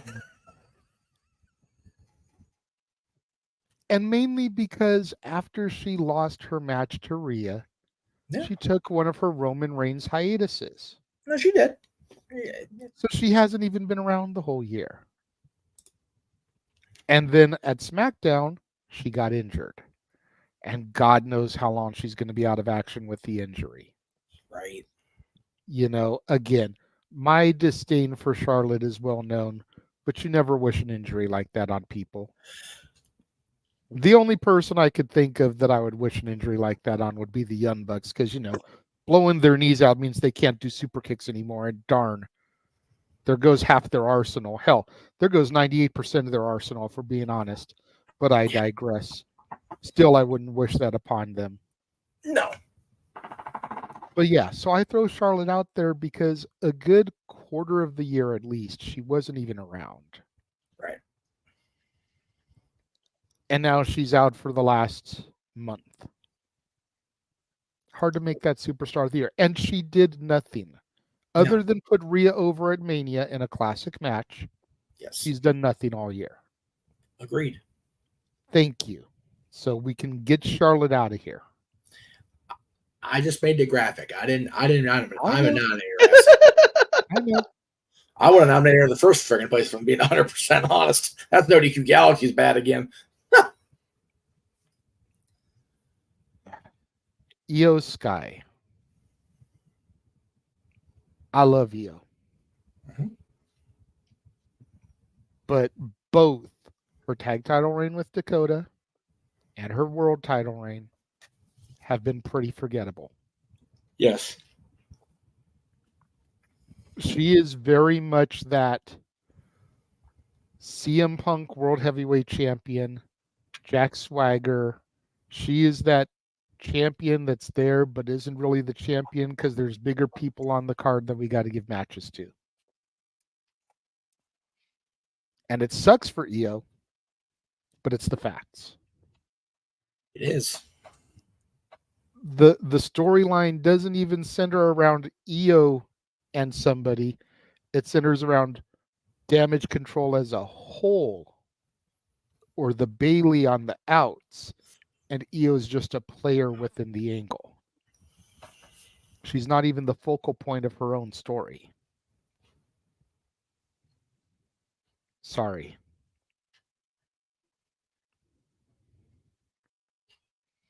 Here's where I'm really going to get some hate mail. Mommy. I love me some Mommy. Mommy can be on top anytime she wants. But how much has she defended the championship? She's on Roman status as far as defending that title. Yeah, she's there every week. Yeah, she's a presence on TV every week. Yeah, she basically runs the Judgment Day despite what Balor, Priest, anybody else wants to say. But her title run has been lackluster. Here's a comparison that's really going to knock people for a loop. Her Raw Women's title reign is on the level of Hangman Adam Page as world champion. Said it, I mean it. Stop me when I'm telling lies.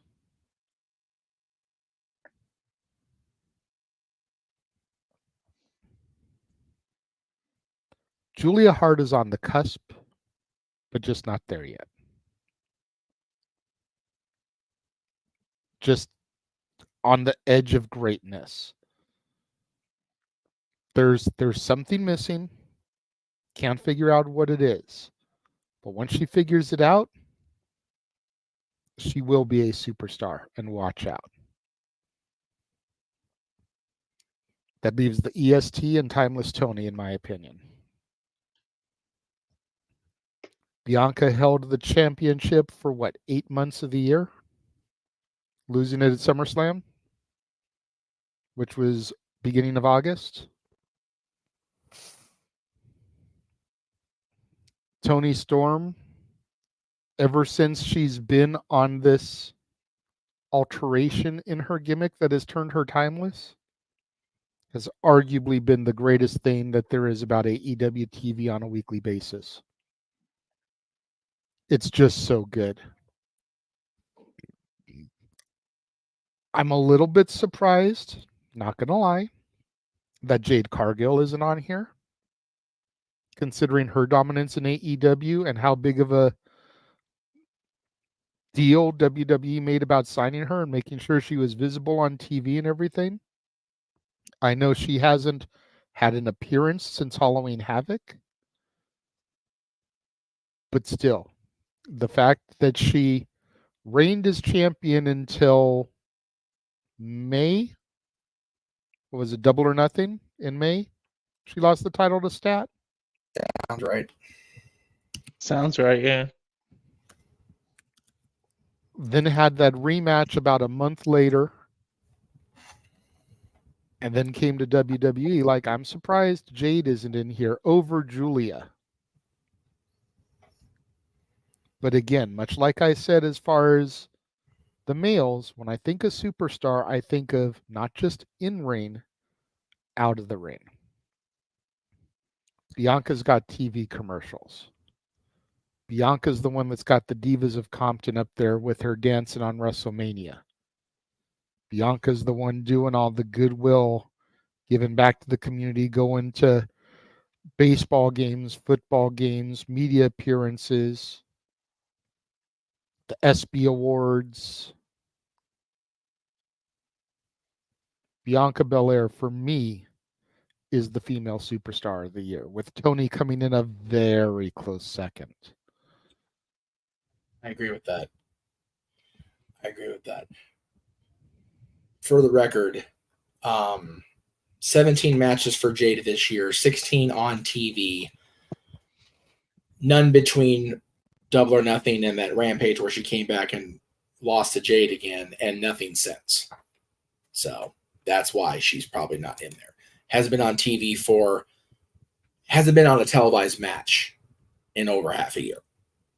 And when she did, it was the short Jade Cargill squash matches for the most part.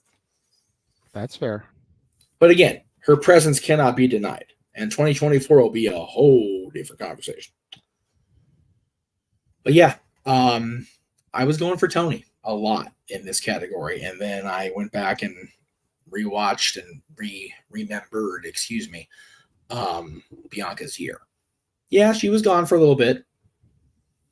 But and that's a great point by Matthew about Io need to prove herself without the faction and without those two in the picture. The category is named Female Superstar of the Year. If you go with Female Wrestler of the Year, it's a different conversation.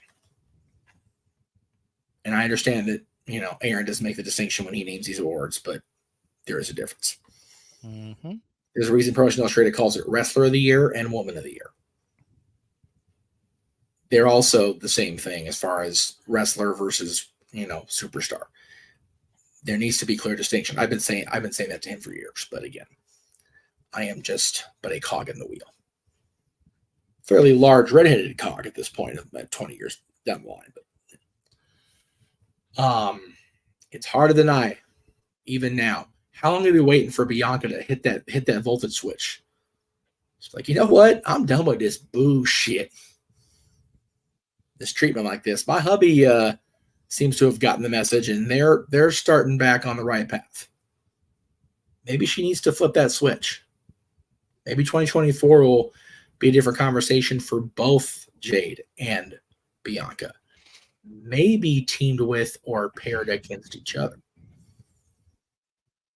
Give me that shit for a couple months or more. It's not gonna happen, y'all. I mean, I know. Everyone, we know never say never. I mean, right? CM Punk walking back into WWE. Yeah, but I keep trying to tell y'all, Bianca is the female Cena.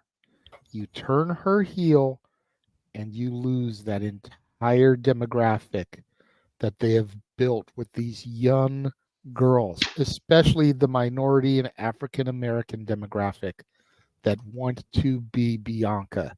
Hell, Alana is going to be Bianca for Natalie's party. I know. That is a 5-6-year-old girl, Asian, going to be Bianca Belair. I know.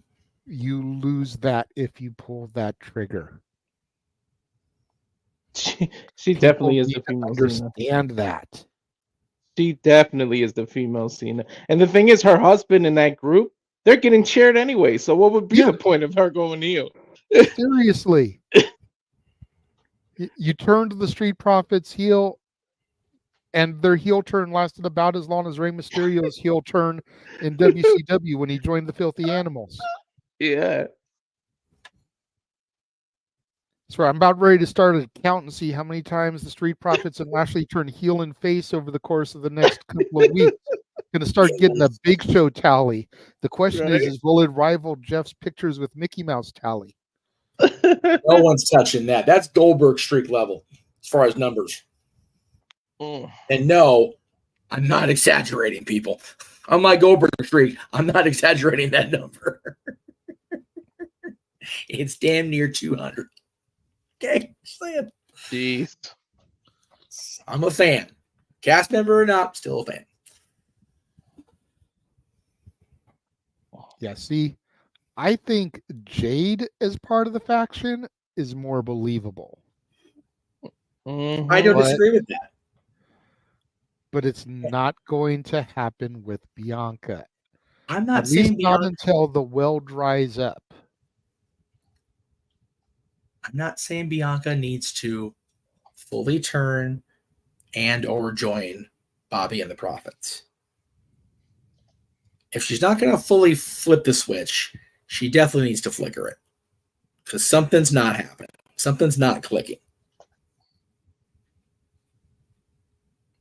She needs that edge to her, you're saying? No, she does. You're absolutely right. Before you go to the match of the year, I'd just like to say something very quickly. This is a Jeff Meacham only opinion because I'm a Cowboys fan. So let me just get real quick. I love Maria Kanellis.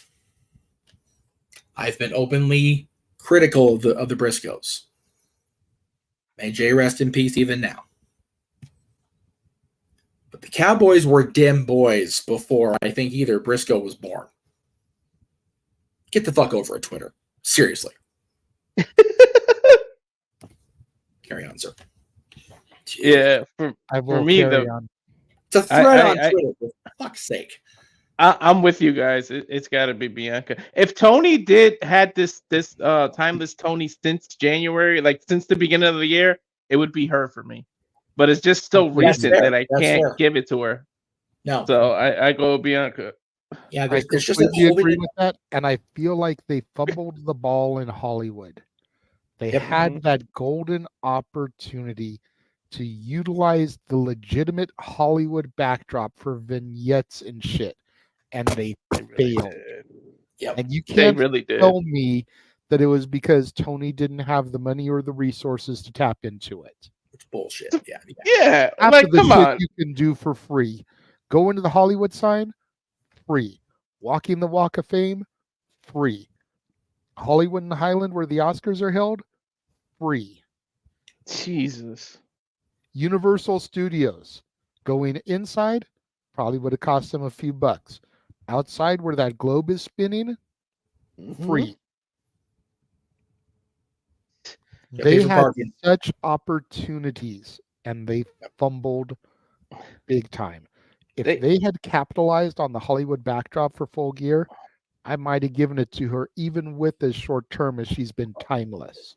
They missed two golden opportunities. They missed that, and when it was Tony Khan's birthday and they were competing with WWE, how did you not do the Happy Birthday, Mr. President, with her as Marilyn Monroe to Tony Khan? Like, how did you miss that?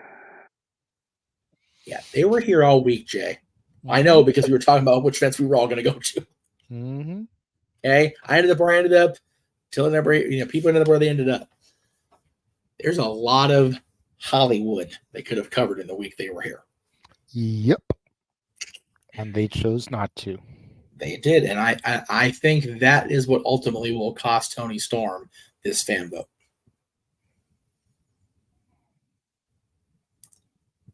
By the way, Rhea Ripley had over 33 title defenses this year, but very few of them were on television. That's why it's noticeable, unfortunately.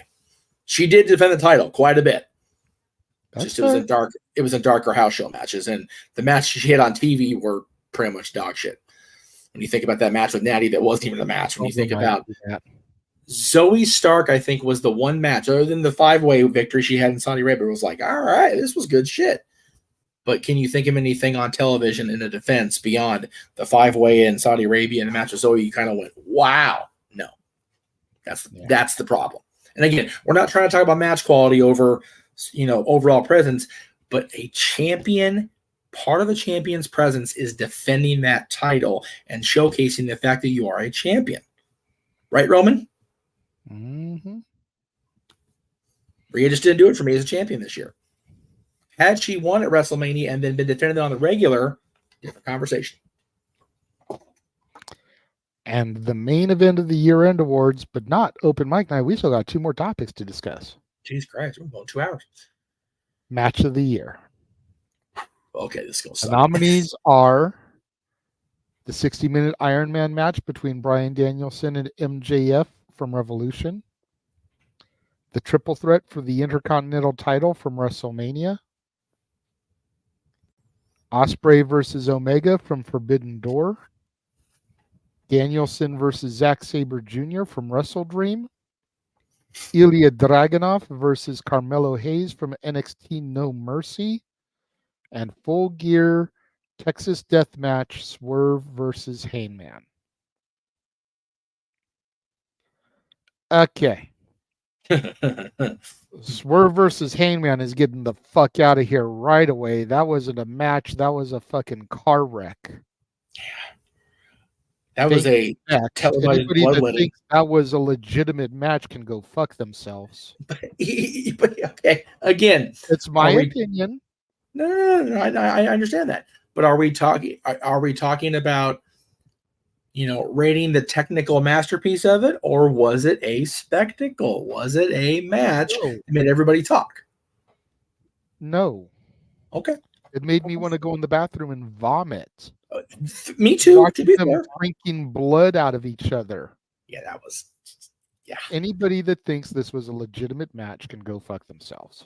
All right. I'll try to figure out the configuration when I get to the bathroom. Because you can have hardcore matches and not go to that extreme. That I agree with.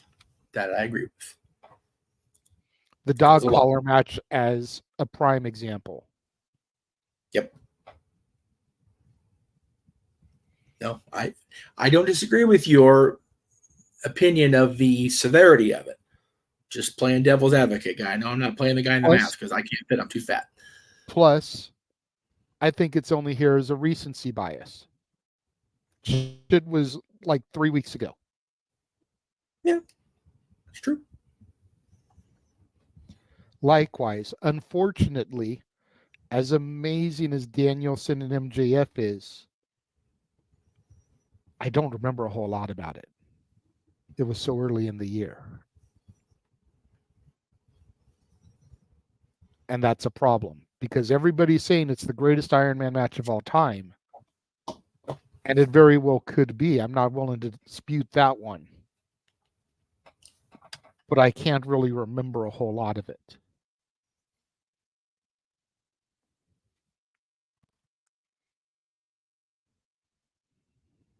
Omega Ospreay, kind of the same thing.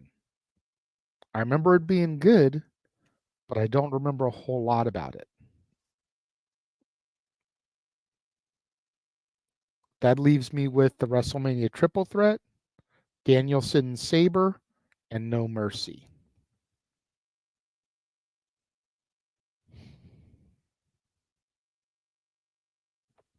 I am going to eliminate my NXT No Mercy, as great as that match was, because when it comes down to those three, I definitely feel it's the weaker of the three.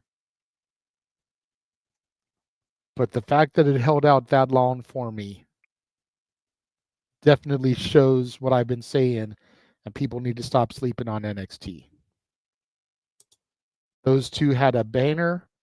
Dragunov ended Carmelo's reign. Melo's been going a whole other direction since then, and Dragunov has been virtually untouchable. I think I'm going to go with Wrestle Dream. Danielson versus Sabre. over the triple threat from WrestleMania. As huge of a coup as it was for Gunther to defeat not one but two former world heavyweight champions in the same match on the biggest stage en route to retaining the Intercontinental Championship, Danielson and Sabre just gave me more for my money, I think. Walter? Yeah,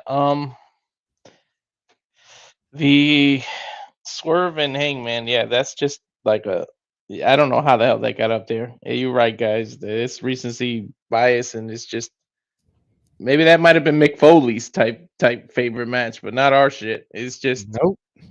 Watching you on Watch Along, Jeff almost lost his lunch watching that match.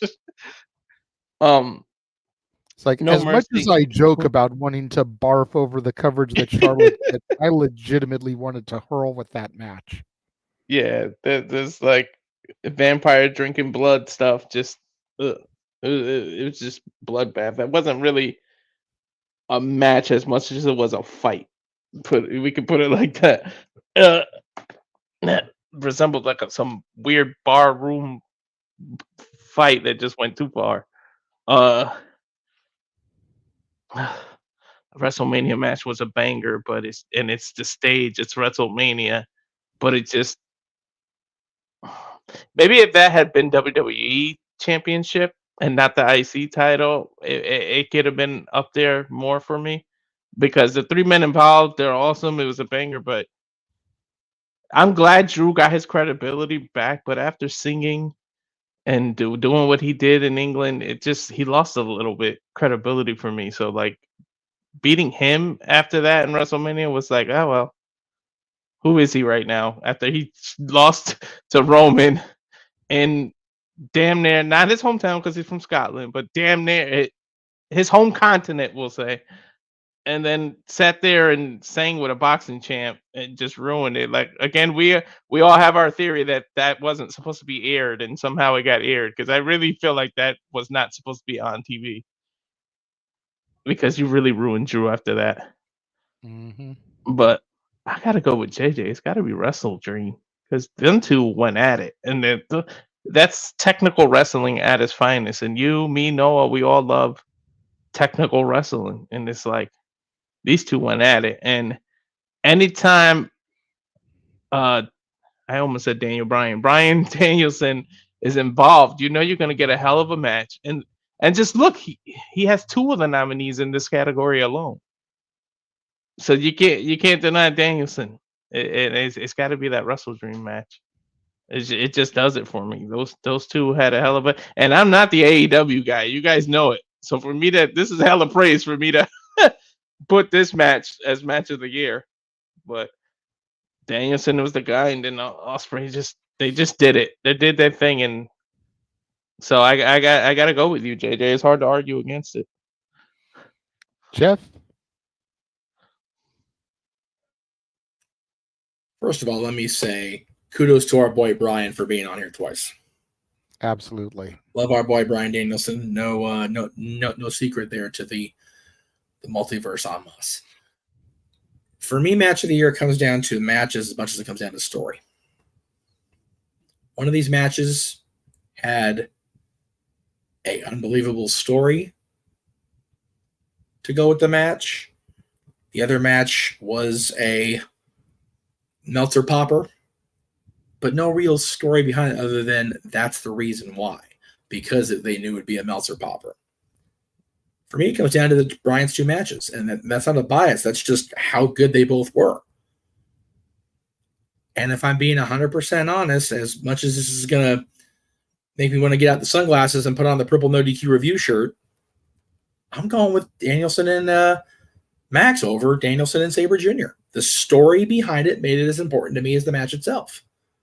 That's fair. And people, you talk about me reacting to the Texas Death Match. I was reacting more passionately to Bryan and Max because of my friendship with Bryan, not even knowing how big a fan Max was at the time. Probably would have been a lot worse, if I'm being honest.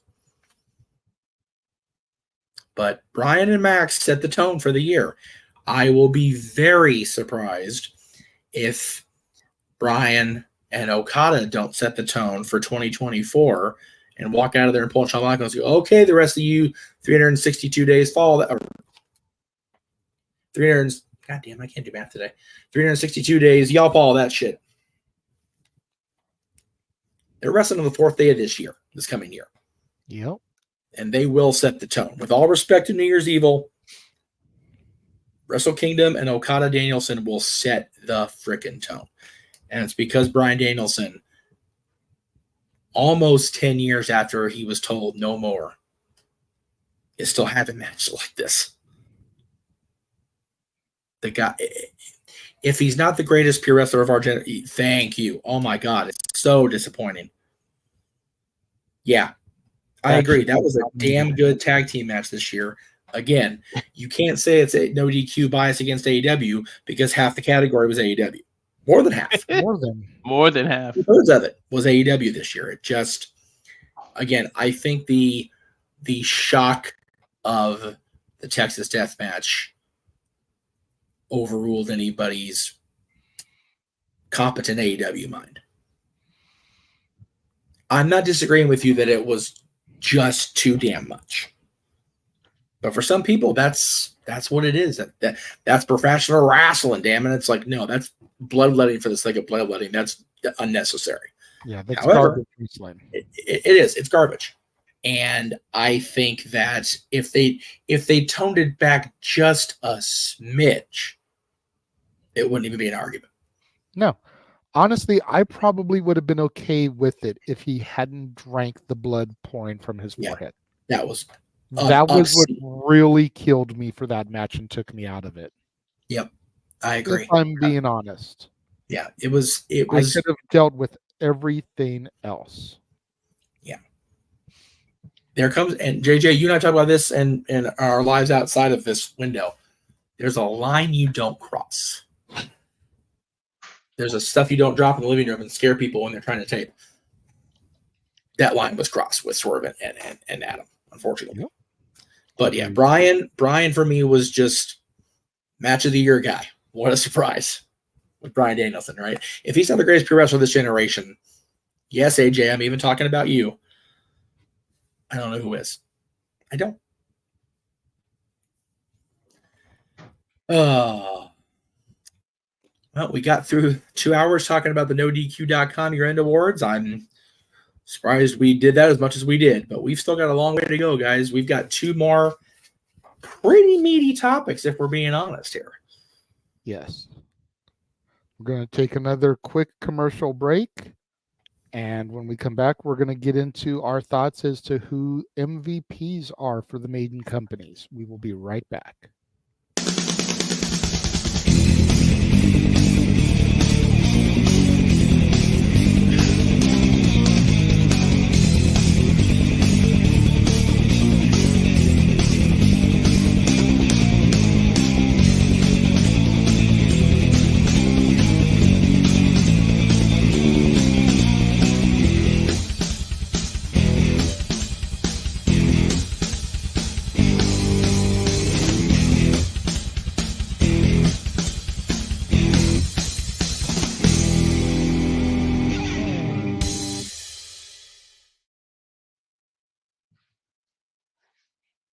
One second, gentlemen.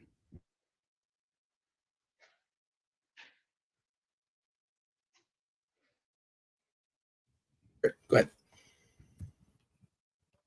So we are back. Okay, one more second. Jeff, talk for a second. I'll be talking for us. No, I'm just kidding. Again, we've got it was one of those, we wanted to keep things light today. We wanted to give something people. I mean, I didn't expect to go 2 hours. And that's not even all the awards NoDQ has every year. Keep in mind also, we've still got catchphrase of the year. It's going to go up for NoDQ. We've still got underutilized superstar, I believe, is one of the categories every year. I think Aaron took out the negative connotation awards because they're just a negative connotation. So like no more like overutilized or worst match or, whatever. But last year, let me see what they had here. It's going to go here. Scroll down and see what it was. Announcer, we did that already. We did announcer, breakout, catchphrase of the year is still coming. Which, again, how do you go against something like it's been on it's on everybody's list. What everybody's saying. Faction of the year will be probably a very divisive vote. You talk about the Bloodline. You talk about the Judgment Day. Talk about the Don Callis family. So definitely a more stuff to come. Headline of the year. Again, we're going to talk about a major headline here at the end of the show. But, man, headline of the year. Vince McMahon coming back. The sale of WWE and the merger of TKO as a result. CM Punk coming back. There's so many major news stories that happen this year. When they do get those categories up, it'll probably be before Talk Wrestling on Thursday, because I think we only got a couple of categories left. So, theme song of the year. Again, another popular babyface and heel of the year, both of those categories. Feud of the year, overall feud of the year, not just match. Most underutilized, talker of the year, title change of the year, and weekly show of the year. Those are all still to come from NoDQ. So, we will definitely get into those, I'm sure, before the year is over on our various outlets. So stay tuned for that, kids. So the next thing I wanted to bring up, for some lighthearted fare, kind of goes back to one of the awards, and talking about the breakout star. I want to talk a little bit about who we think is the MVP for the three main companies throughout the course of the year. Okay.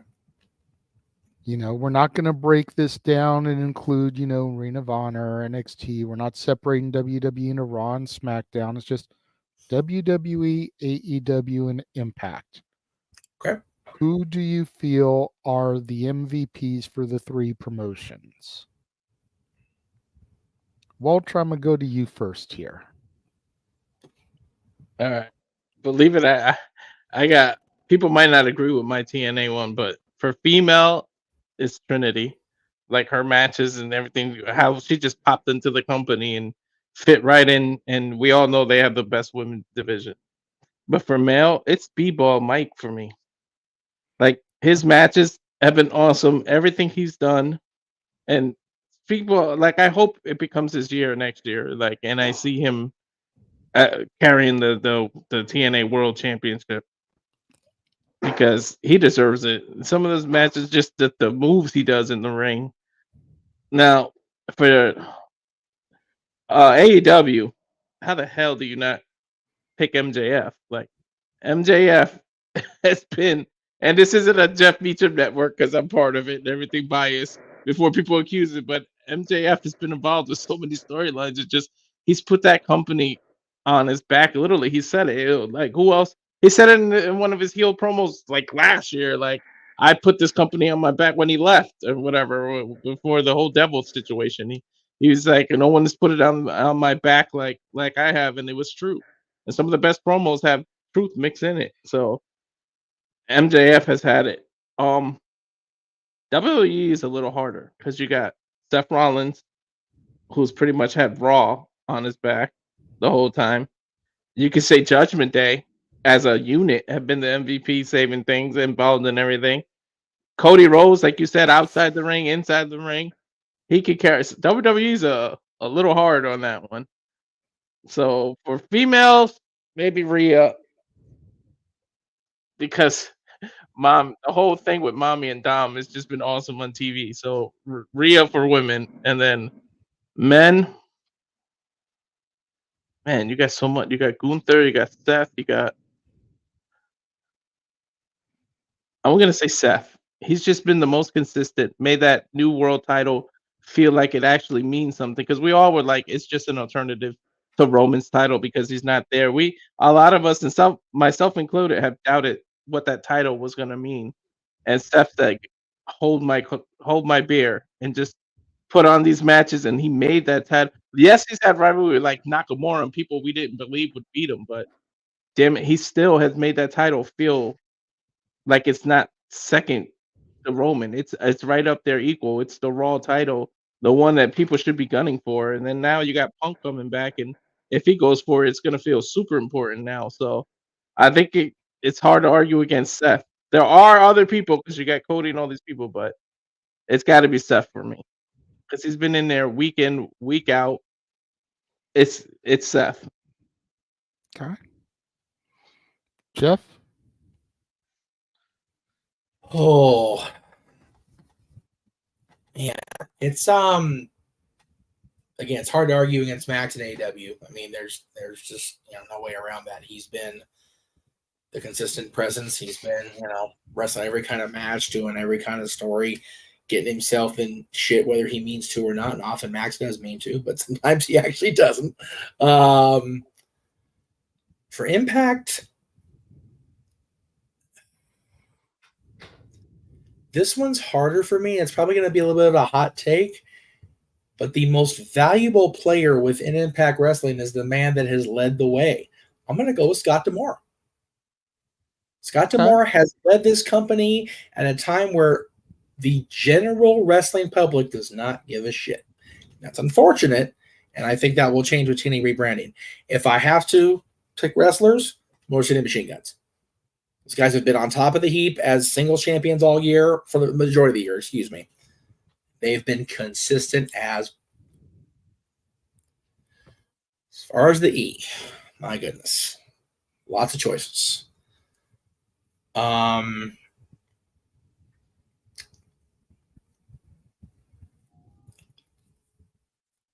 I would say, there's a line for me between most valuable player and utility player. And I think they kind of go hand in hand in that, your most valuable guy is the guy you can use for utility. You put him anywhere and he shines. Max has done that in AEW. Scott D'Amore as the leader of Impact Wrestling and the Motor City Machine Guns as those two champions have been those guys in Impact. For me, it comes down to that 1 week of television where this guy was on every program and shined across the board. Send your hate tweets to @_Jeff Meacham. My MVP of WWE for 2023 is Dominic Mysterio. That kid has just impressed the shit out of me all year. I didn't want to like him. Still don't want to like him. But I can't help my damn self. That was the kid's close just to that good. The kid's he just is that good. damn good. It's ridiculous how good he is. And in only a span of 2-3 years, it's amazing. When you think about where he was at WrestleMania last year, kind of lumped into a tag team, whatever it was, his matchup with his dad at WrestleMania, people were clamoring at concessions to make sure they got back on time to watch that match. Was that important?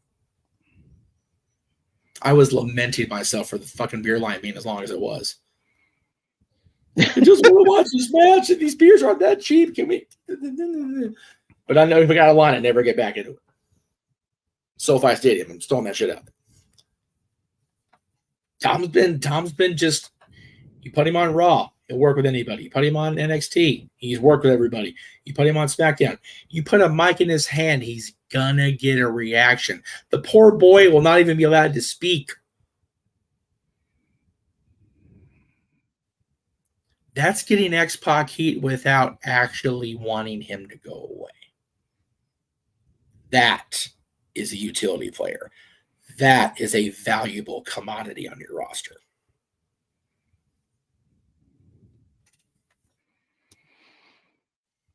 Yeah, I don't know whether to be happy because we agree or be pissed because you took everything I was just about to fucking say, Jeff. That's fine. Let me go first on here sometimes. I had a feeling you guys were going to pick Dom. That's why I went with Seth, because I didn't want it to be that unanimous. I totally feel like Dom is that dude, for real. Dom has risen to every challenge. I see what you did there, risen. You mentioned how MJF has taken every bit of chicken shit they give him and taken into turn into chicken salad. Dominic has turned freaking chicken shit into filet mignon. Right? He doesn't have to at his age and his progression in his career. He doesn't have to be that guy yet. He's only 3 years in. And to be that young in the business, and granted, he grew up in the business, so is he really that young to it? But as a performer, to be that young in the business and to main event Raw, NXT, and SmackDown in the same week, Undertaker can't say that shit. Austin can't say that shit. Rock, Triple H, none of the GOATs can say that they main evented Raw, SmackDown, and NXT in the same week. None of them. Dominic Mysterio can. Again, for fairness comparison, if we're going to do that, nobody's main evented Raw, ECW, and SmackDown the same week. Very few people outside of that echelon did the Raw, SmackDown in the same week. When SmackDown first premiered, you had The Rock, Triple H, and Stone Cold Undertakers, but it was few and far between. The closest you can come is fucking Rick Rude appearing on Raw and Nitro on the same night in ECW that week. It's fair. That's the closest you can come. Yeah.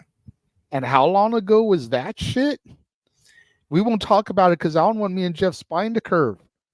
But that's how long ago it was. There are 2 stars that appeared in featured, heavily promoted segments on all 3 shows in a week. The other one is CM Punk, Muckerfuthers. Okay? I'm just saying. It's CM Punk being back in WWE. But that's recency bias. Yeah. Dominic is definitely WWE's MVP for me. Absolutely. For Impact, I agree with Walter. It's Speedball Mike Bailey. Okay. You know, and again, I know I don't tune in every week, but I look at the exterior stuff when I pick him. And again, I come back to that 3 matches in one day WrestleMania weekend for 3 different promotions. Absurd. Just nuts.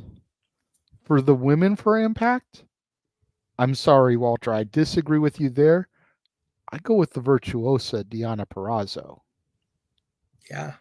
She started out the year as champion, lost it to Mickey. When Mickey got injured, she picked the ball up, ran with it till it was time to give it to Trinity. Bangers every time she steps in the ring. I'm sure last night was no exception.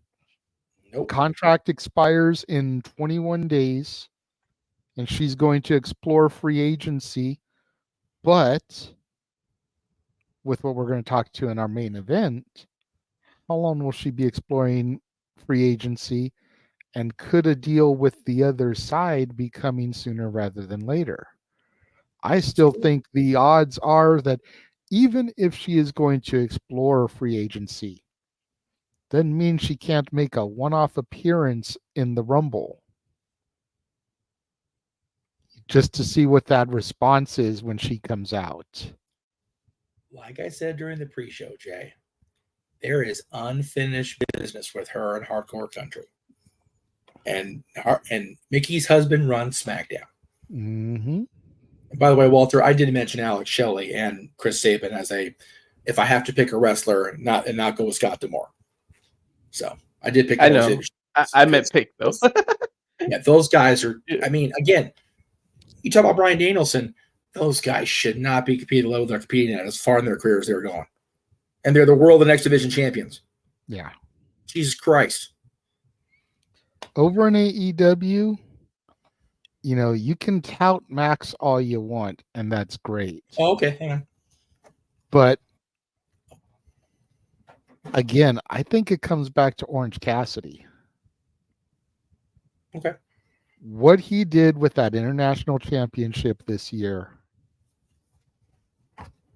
you know, and especially during that time when the AEW World Championship seemed to be less important because of the Ring of Honor tag titles being held by Max as well. Like, you knew Dynamite was starting, Jane was playing, and here came Orange Cassidy, man. He was going to start the show, kick it off right, get the crowd into it.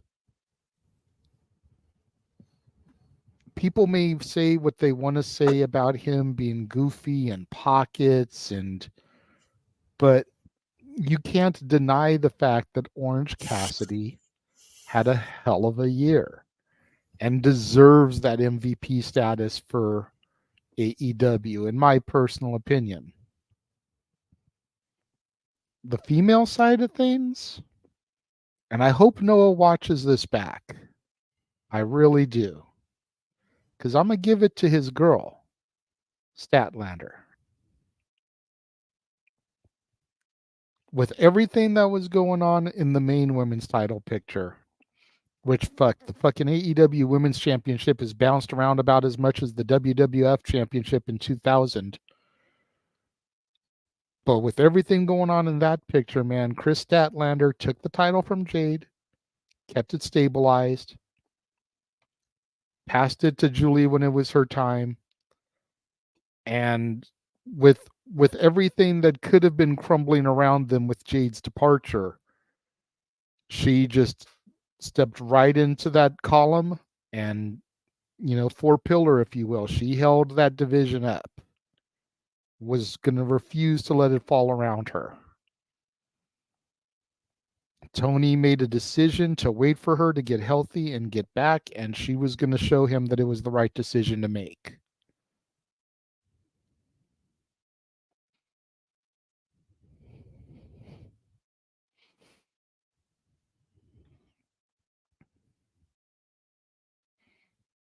All right. Nobody else has any other comments?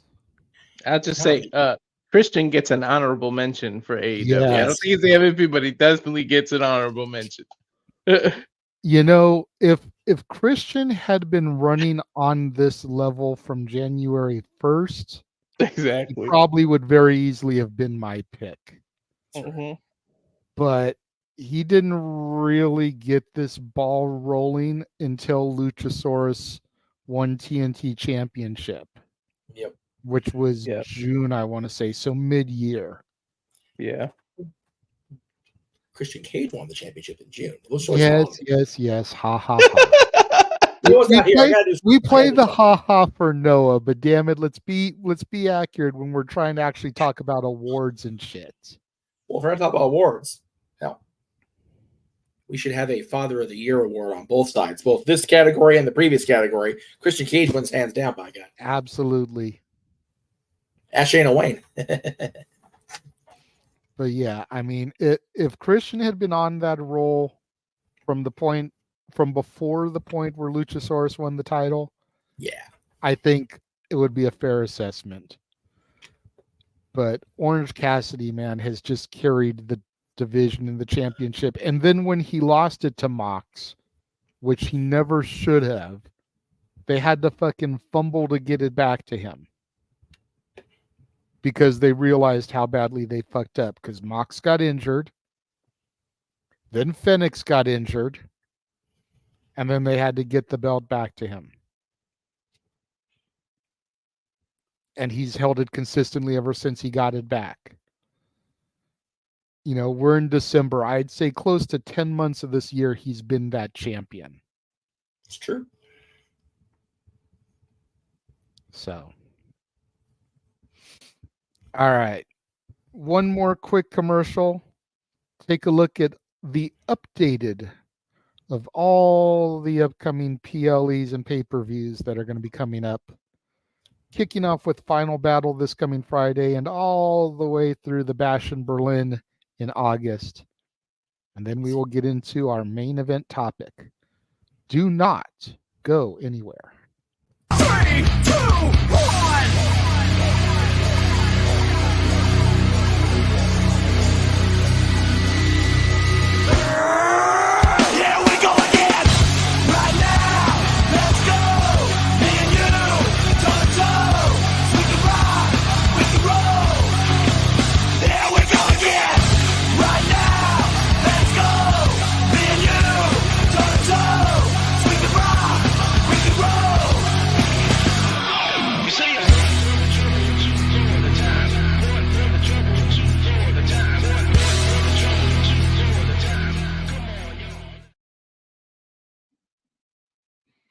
As we have affectionately dubbed it, the Weesa Gonna Die Tour.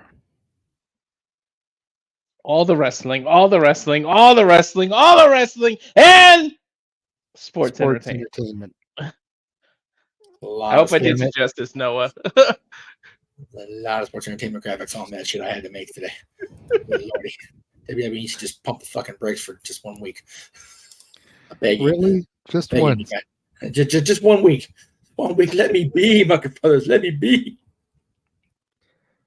Anyway. So the main event, it was announced a couple of days ago that Endeavor has made a deal to partner to present to us the TNA Plus streaming service. For those of you that don't realize what this means, because it took a few minutes for people in our group chat to realize what this means. Right? Endeavor, as in the same company that just partnered with WWE to create TKO, is now going to be presenting Impact Plus, a streaming site. So the $1 million question now becomes, what happens here? Is it a conflict of interest with a company having two of the major companies as brands within, even if it is just a deal for streaming and not, ownership? Does this open the door for a more forbidden door? We all come back to the fact that we had Mickie James in the Women's Rumble, coming out as Knockouts champion to Hardcore Country back in 2022. What can this mean on that front? Are we looking at something along the lines of what World Wrestling Federation and ECW had, where we can have a little talent exchange here and there for a year at a time, and maybe send I don't know who would be a good example. Maybe Shotzi Blackheart. We'll throw her out there, since love me some Shotzi, but she doesn't do a whole lot on the main roster. She's kind of a bit player. Send her down to TNA for a year, and maybe in return they get the quintessential diva, Giselle Shaw. And we do a little talent swap. You've got ABC down there, their little Bullet Club contingent with Ace Austin and Chris Bay. We've got the OC in WWE with Gallows, Anderson, and AJ Styles. Can't remember the last time I saw Gallows and Anderson on TV, if we're being honest. Okay, that's why I said, are they still a thing? I think it was around the time that Carl Anderson went to Japan to defend his championship, Wow. But so there's a lot of different ways this could be construed, and a lot of different sides to this coin. I'm curious to know everybody's thoughts on it, because bigger than, well, maybe not bigger than WWE selling, but bigger than Punk's return for sure, this could be a huge story for the end of the year. Jeff, you've been around this for 20 plus years. What do you think about this news? So there's a good point in the chat room about the fact that when WWE Network launched and then they had to choose a new partner for the actual streaming part of it, as far as the platform they originally gone with was not going to be viable, Endeavor did step up on a global scale, and they are and have been the streaming partner for WWE Network even before the colorful bird stepped in and took over here in the United States. So if you look at it from that perspective, it's okay, Endeavor's going to help Impact Plus, help TNA, help get their proverbial shit together, because if I'm being honest, what I've seen of Impact Plus is great. The content on there is just stuff that made me a fan of TNA and a fan of Impact Wrestling for as long as I've been. But the actual breakdown of the website or the platform is very sketchy. So I'm glad that a company with the chops of Endeavor is going to be stepping in. Having said that, it's definitely a talkable point, because you've got the parent company Endeavor, who is in 51% ownership of WWE, has merged WWE with UFC to form TKO Group Holdings. So under the same umbrella, you've got TNA on a streaming platform now with a company they were in partnership for a while with, UFC, through Spike TV. You've got that partnership back together in theory. And then, of course, you have WWE and TNA under the same parent stream, which is, even as recently as 2 years ago, mind-boggling. And UFC. As I say, UFC's there too, like I said. So you've got two of the big wrestling companies of the last 2 decades, a little bit more, under the same umbrella. You've got UFC in the mix as well. First thing I thought of was, how soon can they have Dale Oliver remix AJ's Get Ready to Fly theme for me? I need this back in my life. Because when I had the gall to say AJ Styles has been underutilized WWE, I went, why is this an argument? Injured or not, when he's not been WWE champion, it's kind of like, okay, now what? So the crossover possibilities are just ridiculous. Also, there was a great point brought up in the group chat and over the course of the week. TNA in 2024 is very much like ECW in 1995, 96, 97. They've got that following that they can do no wrong by. Those people have stuck by them for over 20 years. But they're not a power. Yeah. They're just not. ECW had that following that would literally follow Paul Heyman into a warehouse in Waco, drink the Kool-Aid and the capsule, and go night-night forever. Okay? TNA has that strong a following even now. But ECW didn't have the financial chops to get it over the hump. TNA's there now, from my perspective. I don't know. I'm not a businessman. Don't know all the details. Don't care to know, quite frankly. I got to have shit on my brain as it is. Limited capacity up here. We all know this. If WWE and TNA can have that kind of relationship without the gaga that went along with the WWF ECW relationship in 1997, 98, 99, TNA can survive forever. And when, I'm not saying if, I'm saying when the inevitable fall of AEW comes, that roster can be integrated into both companies, WWE and TNA. And then we have an unbelievable major league promotion. We have an unbelievable developmental promotion in NXT. And we have a company that we can turn to when we don't want to see the same WWE gimmicks all the time.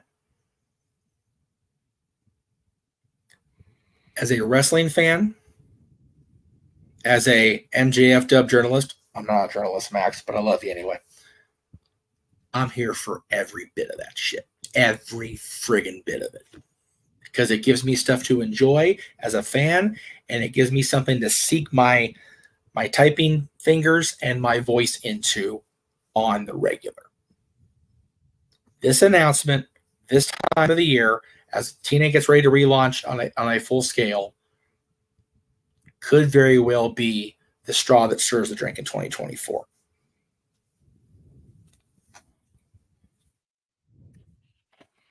I can't say that I disagree. I mean, I look at this as another huge move for TNA. And again, I'm not exactly sure where this road is going to lead for them. The access deal is still garbage. Oh, it is. Without doubt. But if this merge can help them get a better TV deal, then AEW needs to watch out. Yeah. And people aren't going to like to hear that, but it's the truth. Because TNA shouldn't have survived 21 years. No. But every year it manages to. Walter?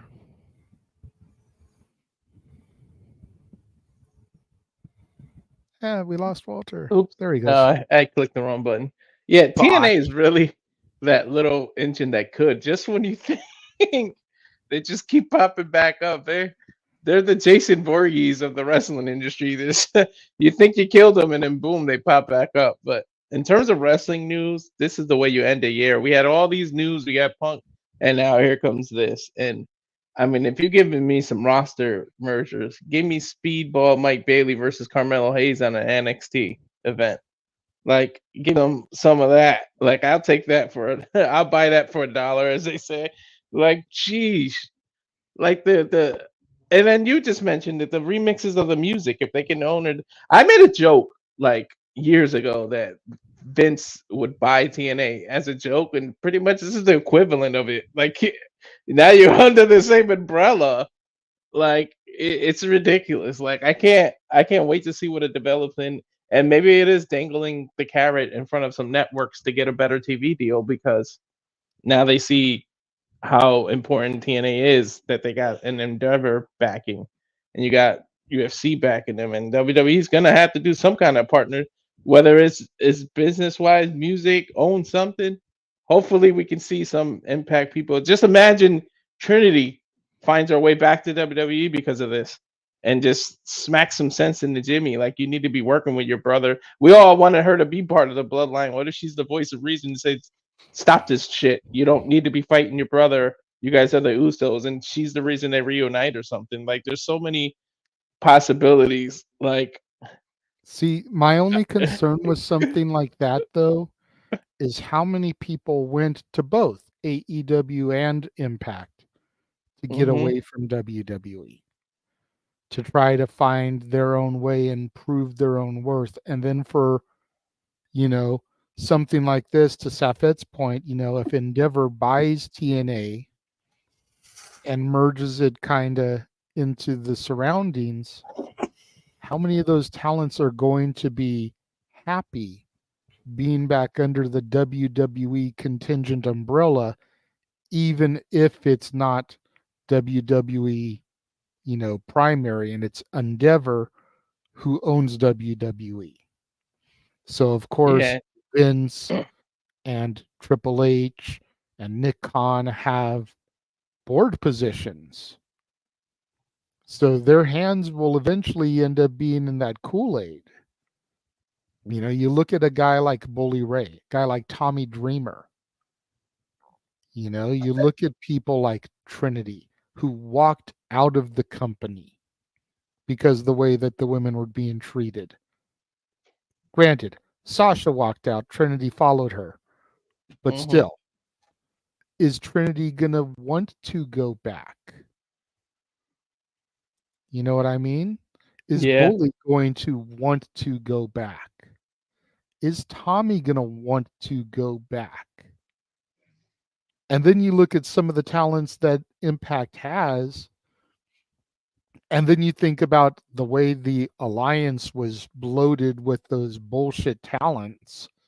I don't watch, so I can't really speak on their skill or ability, but what's going to happen to a guy like Joe Hendry or Jake something? Or PCO, who's having the fucking ride of his career. What's going to happen to these guys? What's going to happen to the Rascals? Wasn't one of them fired from WWE? Mm-hmm.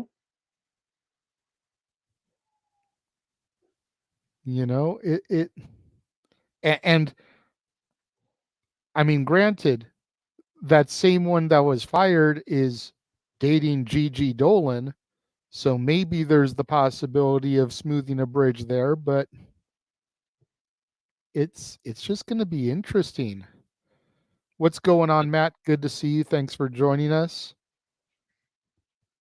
And Matthew says that with the fact that WWE wants Okada and Okada doing a show in TNA the same day that this was announced really makes me want to have a WWE TNA crossover and for Okada to show up. I mean, Royal Rumble's around the corner. Could you imagine if that pin drops at the Royal Rumble and Kazuchika Okada is in the Rumble? I would want James to make sure he's recording Noah's reaction, because I was gonna say I would demand there is medical personnel in Noah Foster's house. I'm telling you that shit right now. Yeah, the possibility. Goddamn, that boy would lose it. Hell yeah, he would. The possibilities, man. And then these news just so close to the Rumble is just, because then you start thinking all the Rumble surprises, all the thing, and they haven't been doing as many surprises in the most recent years. They've had a few sprinkled in there, but not like they used to do. Not like what Rumble used to be known for. Right. But this is a completely different year. You've got so many people that are coming up for free agency. Mm-hmm. True. True. You very much, like I've said before, you have the possibility, a very real possibility, of Deonna Purrazzo, Julia, Jade Cargill, and I forget who the fourth one was, Jeff. If you remember, throw it out there, because I made that bet with Greg. Camille, thank you, from NWA. You have a very real possibility that all four of those women could be in the Women's Rumble this year. Because Jade is signed, hasn't debuted yet. Camille's contract is up. Deanna's is up. And Julia's is up. We know how much Triple H loves Japan wrestling. Just look at Damage Control right now. We know how much Triple H respects the National Wrestling Alliance. Mm-hmm. And Deonna Purrazzo has been there before. But she was not the virtuoso in there. She was there before. And look at what she's done to herself. And if all four of them, Noah would really lose his shit. You have the very real possibility for all four of those people to show up. It's crazy. Right? And then on the male side of thing, if we are to be believed of the bidding war for 2024, and he hasn't already signed, which rumors say that Max has signed a new deal already. Right. You've still got the possibility of MJF coming next year. You've got people like Dr. Britt Baker who are very, very unhappy, supposedly, based on their social media performances, with the TV time that they're getting. You know, the fact that she's had 0 minutes of live promo time and Christian Cage had 11 minutes the other day. You know, the entire year, Britt hasn't been able to cut a live promo. And she's supposed to be one of the pillars of the company. You know, you've got the Hardy Boys who seem to want out because they're not getting booked and being used properly, which, again, part of that is Jeff's reliability. How closely do we want to get the ball rolling on a Hardy Boys just to have Jeff Hardy fuck up again? Yep. Oh, yeah. But at the same time, they should be getting utilized more than they are. No, that's true. Even if they're just being stepping stones for the other tag teams in the division. I think I maybe see them once a month on my TV. Yeah. But I fucking see Dalton Castle and the boys more than I see the Hardy Boys. That's fucking ridiculous. No, you're right. I think I've seen Abaddon more in the last month than I've seen the Hardy Boys. which I'm okay with, but because I like Abaddon, but still. It's my cruise buddy. Yeah, Matthew says if Okada showed up at the Rumble, Meltzer is going to be on life support. I'm okay with that. I was going to say, again, I don't wish no ill on anybody, but how many people would be running to that bed to pull the plug if Meltzer was on life support? Pull the plug and charge your cell phone. Yeah. Decharge his cell phone and rip out his vocal cords at the very least.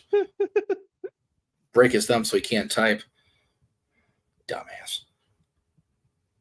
He's a necessary idiot, as Bischoff called him. I stand by that 100%. God bless Eric. Idiot. Anyway, I'm sorry. Go ahead. I'm good.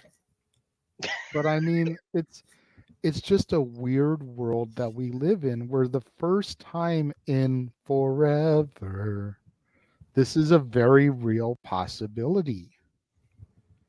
Like, dude, those 4 names in WWE, even if it was just a one-off appearance in that Rumble, would get a huge reaction. And the other thing that they have to think of from a businesswoman perspective is if they just use it for the one-off, what does that do to their price elsewhere? Yep. Like, bitch, I'm coming off of the heels of being in the Royal fucking Rumble. And I'm sitting here talking to you. What can you do for me? Right? Exactly. Because they've got an offer on the table for me, but I'm trying to see what you can offer me. Hell of a negotiation tool. Yup.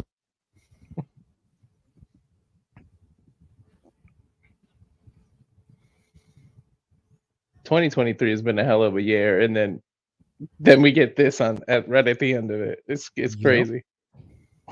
And I'm sure we will be discussing all of this and more when we get to Open Mic Night, episode 100, New Year's Eve. Holy hell. Jay, Yes. I just sent you something in Messenger, if I may, since that way I don't get involved in the production side, because I promised I wouldn't today. It's a graphic I want you to put in share screen, if I may. Okay, give me a second. Thank you.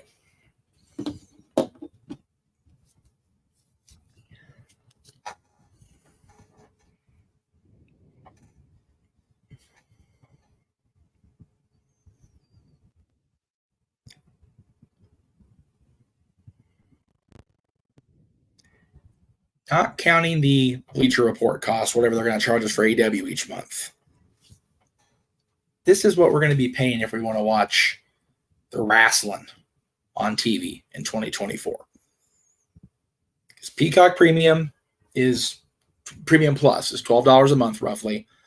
Honor Club's $10, New Japan World's $10. The breakdown for the super duper package for TNA Plus rounds out to $18, $19 a month.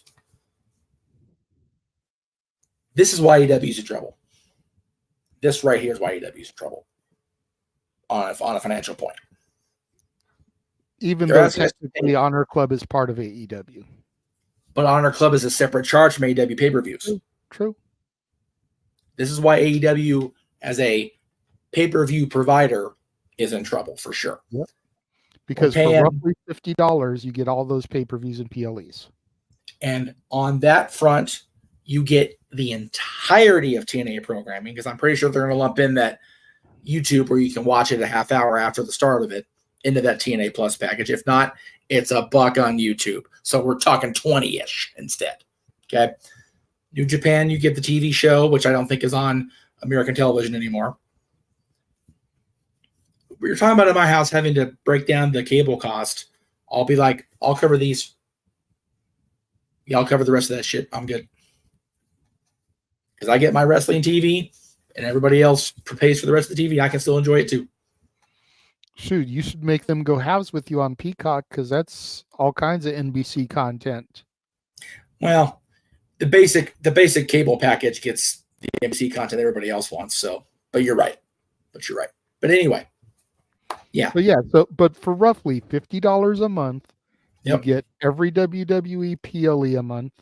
Yep. So knowing that they give at least one a month. Yep. You get TNA pay-per-views every month. You get New Japan content every month. Ring of Honor doesn't do a pay-per-view every month, but it's the only way you can see the TV show. Whereas AEW charges $50 per pay-per-view. Yeah. But Yeah, you we've get 4 mentioned it companies before. worth of wrestling for the same cost. We've mentioned it before in this channel about how they need to come up with a different thing for their pay-per-views. They really do. They need to do something. But And again, AEW may have had the most financially successful year this year, and good on them. Absolutely. Because despite what everyone thinks about there, the IWC does not want AEW to fail. No. We just want them to grow and succeed in a way that they don't think they need to. No. QT Marshall quit because it was going to more of a New Japan format and away from a storytelling format. New Japan format is, this match is going to pop a crowd. We're going to book it with very little storytelling. That's what Tony's been doing. They did it already.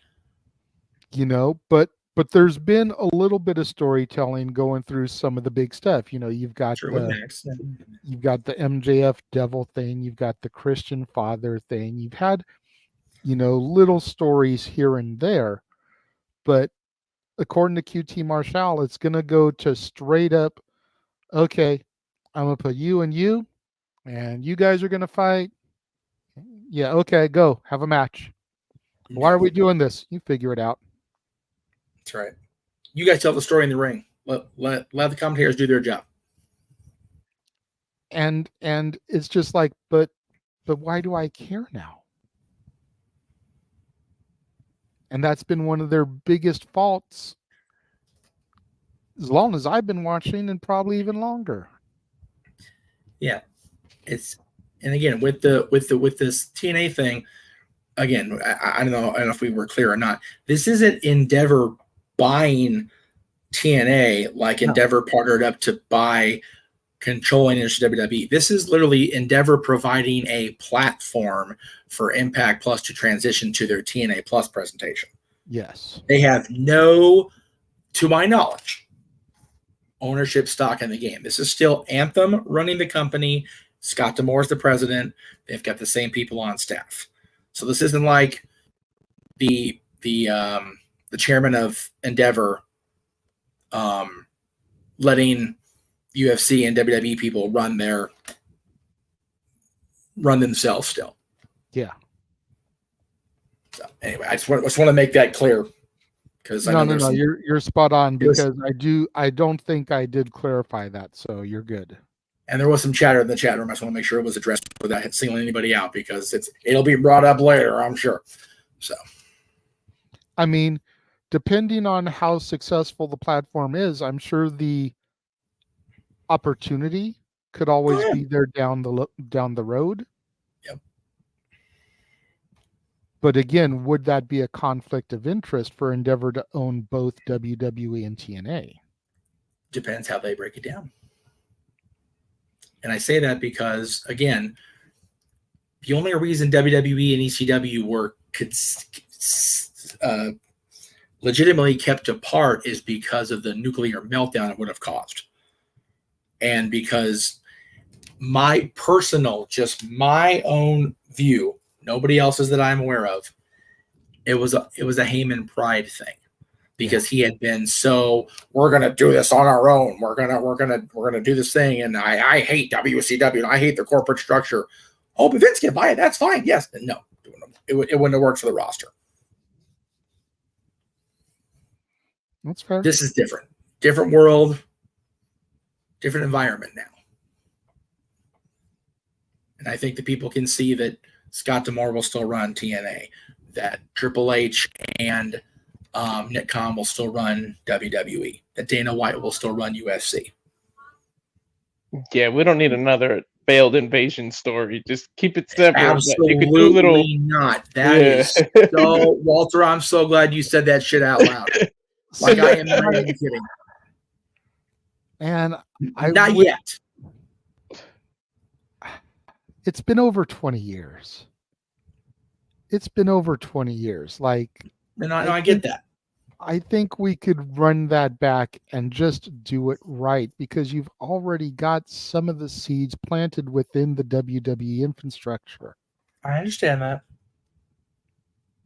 I know, but I just don't. You know, I mean, hell, you've got agents. You've got P.D. Williams and Abyss as agents that could play into this. That's true. That's true. You've got AJ Styles. You've got R-Truth, who's done fuck all for how many years? I mean, at least 12. Yeah. Like, this could be what really flips that switch and turns Truth back into a viable competitor. I'll be all for that too. I love me some R-Truth. For real. I'm okay with the Forbidden Door being, the margins being stretched. I'm not okay with it being kicked off the hinges just yet. Yeah. You've got Nick Aldis as the general manager of SmackDown. Like, dude. I understand that. I understand that. But if you kick the door so hard it's irreparable, and the people don't respond to it, how do you pull the reins back? You have to dip your toe in the water before you do a head dive. and I'm telling you right now, if they do an invasion anytime before the summer, there's gonna be no water to pull. They're gonna go headfirst into the concrete. I'm telling you right now. If they actually commit to putting the companies together on a television or pay-per-view presentation format and not just let it be for a while, there will be a... Hi. We have a Greg. We have a Greg underneath me. Hopefully the only time you ever say that. Yeah. I mean, you know, Mommy's on top, not Jeffy. I'm good. No. Well, that's my cue to leave. Scaredy Bob. No, I just wanted to pop and say hi. Hi. Hey, Greg. We're talking about the TNA Plus Endeavor news. Yeah, that's kind of weird. Right? It's again, if you keep it as the news is, and it's just Endeavor's providing the platform, TNA is still self-governing. Yeah. I'm good. These two are scaring me with this. Let's do it. Like, no, wait, no, stop, pump the brakes. No. I didn't say let's do an invasion. I said an invasion wouldn't be as horrible. Okay. That's the difference. I didn't jump and saying, ooh, let's book us an invasion right away, because the first thing I want to see is just to fuck with Tony Khan. I want to see a group called Wrestling's Elite Athletes. WEA instead of AEW, and have it be Punk, Pillman Jr., Jade Cargill, Cody Rhodes. Arlene. God damn it, that is going to be awesome. Anyway, real quick, while I was here, although that the invasion angle makes sense because Triple H technically wasn't around for the last invasion because he was out. Oh, no. Make your point. But yeah, just want to say hi. Yeah, that's fair. Yeah. I want to say hi, plug my stuff.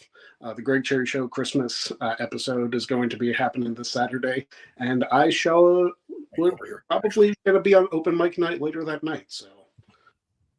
Oh. Well, that's good because I won't be on either one of them because I got shit to do that day. So that's good. Open mic night is the karaoke one is going to be the 23rd, but that would just be a normal one. You're still welcome to join us. But the karaoke one is the 23rd. Gotcha. All right. The eve of Christmas Eve. That's the gimmick. Yeah. At least this year. Gotcha. That was it. That was my cameo. Okay, bye. Hey, who you pulling for Sunday Night Football? I don't care. The Steelers are washed. I don't give a shit. It's Eagles Cowboys tonight, right? Yes, sir. Whoever gets me more fantasy points, because I have players from both teams. Hey, okay, fine. How about 4 Brandon Cooks touchdowns? I'm fine with that, because that can beat Sean Ross out because that's who I'm facing this week. We're okay with that part. Then that's fine. Yeah. All right. Okay, bye. Have fun. Take it easy, Greg. At least somebody else showed up today. That was random. Like time is Greg under me. Okay. Yeah. Again, Arlene made the point I was trying to make and not sound like a raving lunatic. A lot of the WWE universe and the general audience don't know who these guys are anymore. That's fair. And it'd be very much 2001. Who the fuck is Chuck Palumbo and Sean O'Hare? That's fair. With all respect to both Palumbo and O'Hare, may Sean rest in peace. But I'm just throwing that his names pop in my head first. That's my main concern. Not that another invasion. It's like those kids and those unknowns in TNA will get swallowed up like guppies in the shark tank. I'm all for mixing, like have a few one-on-ones, but don't do an overall invasion. Just hey, a couple of here's for the fans. Like here's a match, like a Taboo Tuesday style, and you get to pick which one. Like maybe. I still maintain take the people that are in WWE now that have really kind of just like treaded water. You mentioned Ron Killings. My goodness. I still gladly remember the truth. I still remember 2002 Ron Killings and being like, dude, K-Quick's tearing shit up. I'm here for that. And I still say, if they just hold off a little bit longer and they put the Good Brothers with him, if they play AJ's TNA theme, I will lose my goddamn mind. I miss that theme to this day. So WWE owns a lot of the licenses that WCW and ECW once owned. True that. So what about resurrecting a pay-per-view like November to Remember or Starrcade and making it be that Forbidden Door styled show? That'd where be we awesome. can get some of those dream matches. Yes. Yeah. You know, Speedball Mike Bailey versus Ricochet. He made that. You know, freaking, we can get like the Motor City Machine Guns versus the Creed Brothers. Ooh, At the very least, I'm just hoping the music gets better with this deal. Just give me some better music, theme music. You know, the Def Rebel music isn't as bad as everybody makes it sound like. It's not. It's no Jim Johnston music, but it's not that bad. There are some serious bangers that I rock out to every time they come on in my car. Mellows is probably the biggest one I can name. That is a Def Rebel track, and you cannot tell me that as soon as that beat drops, you're not like, okay. Having that freaking Bohemian Rhapsody moment in your car. They have some gems. I'm the best, kid. You want your shot? Well, I guess you wait till next year. It's like, okay. Yeah. Sorry, it's in my head now. Yeah, exactly. Yeah, me too. It's that catchy. But Walter was hating on them a minute ago. No. Now I got a track stuck in his head. Some of their songs are okay, but a lot of them are just.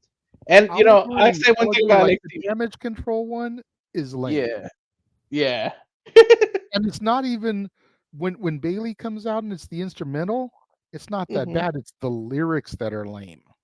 Yeah. We got the power. We got the rage. Control the stage. Control the cage. Yeah. Like, what the fuck does that even mean? It's like a fourth grader that just picked a bunch of words that rhymed. Like it was like rage, cage, page, mage. And WWE is not the only one that's got those issues. Fucking Keith Lee's in AEW is so atrocious. It's rough. Yeah. It is.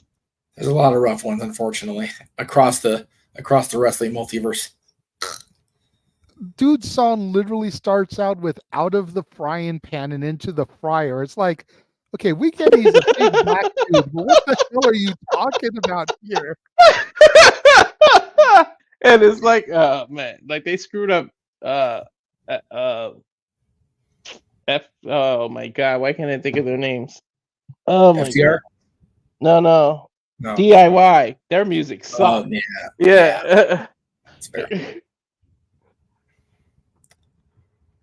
Yeah, I'm with you there, Arlene. When I saw Mello come out behind Trick, I thought it was about to be on and popping. Oh yeah, For a real. split second, but then they faded. I was like, okay, nothing's happening this time.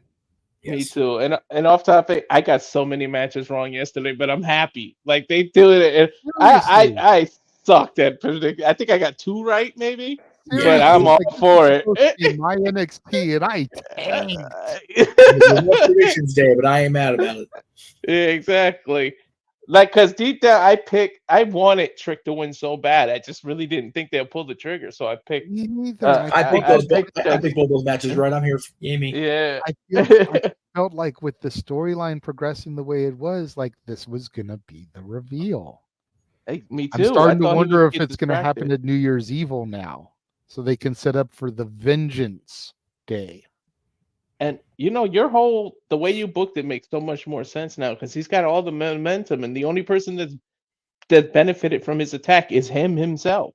Mm-hmm. So why not that he set himself up? When did you know it was your time to shine? Mm-hmm. And ever since that point, Trick has just been on this. Well, Mello. Just saying, man, it's been interesting. And you want to know how over Trick is? When he got in the penalty box, they literally immediately went, "Free that Trick! Free!" That was like, my God, this guy's over. Yeah. That was good. All right. Well, good show. If there is nothing else, then that just about wraps it up. We've done all of our short commercials. So I am going to run James's trailer for his uncle's video project, his documentary, which is about a 3-minute commercial. That will give people an opportunity to super chat any other topics that they may want us to discuss.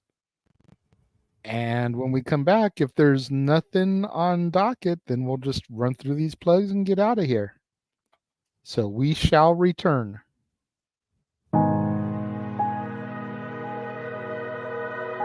Gary Hebert, the man, the myth, the legend. I was amazed, and I was looking to become a better skater myself, and I wanted to be like Gary. When you look at a guy like this, he's one of the most talented people in his profession. He's been given gifts by God. It can get frustrating at times when you're trying things that maybe don't come as quickly to you as other things, and you never really felt that sense of frustration with Gary. It was always about improvement and positive reinforcement. Was it really the end? Was that head injury really the end? God has called Gary to continue to be a blessing to others and to be a passionate example. My name is Gary Hebert, and this is the World Academy of Hockey, otherwise known as the Inside Edge. I would recommend anybody that have a chance to come to his hockey school. I think it'd be well worth it. It'd be rewarding to all the kids and anyone he coaches, from whether it's an adult, a professional player, to a little kid like a Mike or a Squirt. Gary, from day one, has been instrumental to my hockey career. I started out as a potential Division III player, and Gary brought me single-handedly through high school and into a top Division I prospect. I owe it all to Gary, the biggest legend on and off ice there's ever been. Listen, watch, learn, be confident, and have faith. Those are the answers I was brought to. Yet, I only now am really learning how truly important those 5 things are. Through preparation, through appropriate thoughtfulness and thinking, we can learn to untie the typical knots between our ears that drive us into underachievement and underperformance. And on the whole, we can learn, I think, to fulfill our God-given potential. Gary has the innate ability to make people not only better players, but better people. The life lessons they learn from Gary are incredible. I can always remember leaving that rink knowing as a player I got better, or I had something to improve on to get better. And I think that's what you excelled on as a coach, is giving us the knowledge to know what we needed to do to get better. there's coaches who know the game, but can you communicate and create passion in your kids and in your players? And Gary's able to do that. Gary's got great knowledge and the great hands, but more importantly, his ability to connect with people and care for them. His communication skills, to me, really stand out, separate him, and that's why he's one of the best, in the world. Gary's a legend. He's a special, special man.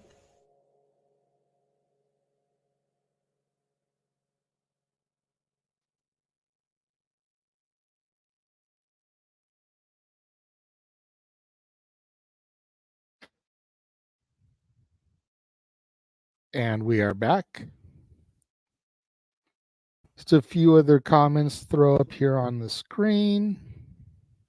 Why does everybody want that? Can't they just both stay faces and somebody else randomly attacked him? Why must there be so much desire for hate in the world? Right. Especially during the holidays. Speaking of the holidays,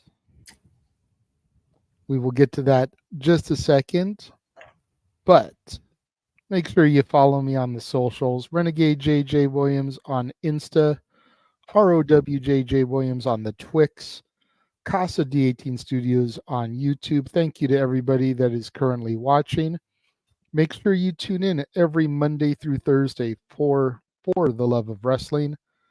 My daily recap of the televised wrestling product. Mondays are the weekend shows, Rampage, Collision, and SmackDown. Tuesdays is Raw, Wednesday NXT, Thursdays Dynamite. Currently not doing Impact.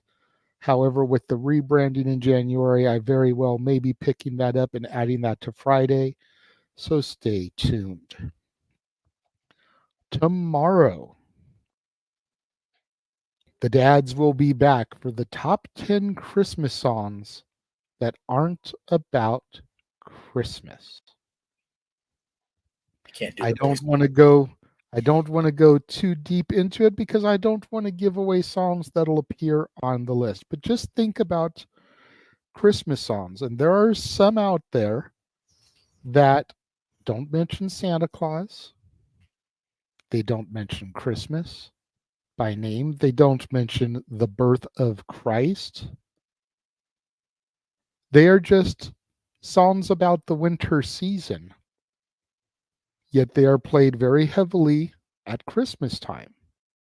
Those are the type of songs we are going to be discussing. And then tomorrow also, we will be filming for air on Christmas Day because we're not such Ebenezer Grinches that we are going to go live and take time away from your families on Christmas Day. No, nay, nay. We are going to film it in advance. The top 10 Christmas songs about Santa Claus. Yes. And I do believe the poll is still open on tonight. Jeff's Twix account. Yep. You can vote for Here Comes Santa Claus or Santa Claus is Coming to Town.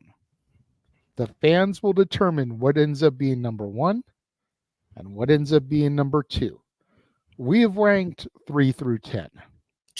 But it was just too difficult for us to rank one of those and choose for number 1. So we're letting the fans do it. So if you are mad that your favorite did not win, it's only your fault if you didn't vote. That's right. Midnight tonight. And just remember, like you just said, if you don't like the way number 2 and number 1 went, Joe bad. Yes, and big respect to Triple H for giving the entire company the week off. Yes. Immediately following the Raw on the 18th. Correct. They do not report back until the 26th. That is correct. So big ups for him for that. We'll Also, be on Christmas Day too, the entirety. Yeah. So. Well, I mean, we will have stuff airing, but we will not be live. Right, yeah. In addition, tomorrow, Jeff. There's too much shit to do tomorrow. Meech's Musings, of course. We'll be talking about what's to come this week and really what's to come for the rest of the year. And there will be a definite topic other than the general shills. I know it's become like the shill show on Mondays, but I definitely do have a non-wrestling topic that I'm going to get into tomorrow. So stay tuned up for that. And it seems to be your MO as of late. You usually come on, you have something that you want to get off your chest, whether it's just a ponderance or a vent or whatever. You've got something that's been racking your brain and you feel the need to expunge it off of your shoulders. Pretty much. And then you get into the shills. Yeah, it's one of those, it's either what's been grinding my gears or what's been making me jolly, one or the other. And tomorrow's going to be a little mix of both, I'm going to be honest. Kind of like, why do we park in a driveway but drive on a parkway? That's fair. And in either case, why do people park in a parking spot take out 3 parking sideways, you assholes? Anyway, especially at a retail store during Christmas season. Jack off. Anyway. On Tuesday, make sure you tune in to Stat Boy Sports Bar. You can follow your barkeeps on Facebook, Dory Lou Hathaway or Mike Caldwell. On the Twix, Hathaway Lou or LB Statkid 1977. On Insta, Dory Lou or Statboy13. They will be on Tuesday, 4 o'clock Pacific, 7 Eastern. Of course, the food is hot, the beer is ice cold, and the seats are warm. So pull yourself up a bar stool and engage in professional sports conversation with your barkeeps, Statboy Mike and Dory Lou. We saw him pop in unannounced earlier, but make sure you follow the Greg Cherry brand as well. Facebook, Insta, Twix, and YouTube at the Greg Cherry brand. And then, of course, as he mentioned, a very special Greg Cherry show this Saturday, his Christmas special on December 16th. Gonna have to make sure you tune in for that. I know he's been working on trying to line up some special guests for the show. Yes. Who has coming? I don't know, so I cannot advertise them. No, or cannot. Just make sure you tune in and check them out. Yes. On Thursday. Yes, Talk Wrestling, the show that has sustained me and strained me for over 16 years. 7 o'clock Eastern, 4 Pacific, across the multiverse, as well as on NoDQ.com. We'll be talking, I'm sure, in detail about the show the next day, which we'll get into promoting momentarily, but also what's coming up, as far as the wrestling goes. You've got World's End coming up. We've got the rebranding of TNA. We've got WWE, as they do, ending their year, and we're kicking off with Wrestle Kingdom and an amazing headline match that I definitely want to get into more and more as we get closer to Okada Danielson too. So Thursday night. You talked about the rebranding of TNA. I did. My goodness. It still boggles my mind, Jay, that this was 21 and a half years ago in good old Huntsville, Alabama. The debut of TNA, Total Nonstop Action Wrestling, and with any luck, with a little less stress from SoCal Edison and the winds behaving themselves, we will get this episode recorded, and we will bring back TNA Throwback Thursday in the lead up to Hard to Kill. And then on Friday will be our next watch-along, yes. Ring of Honor's Final Battle. That'll be Noah and I believe James on that call. That's the plan as of now.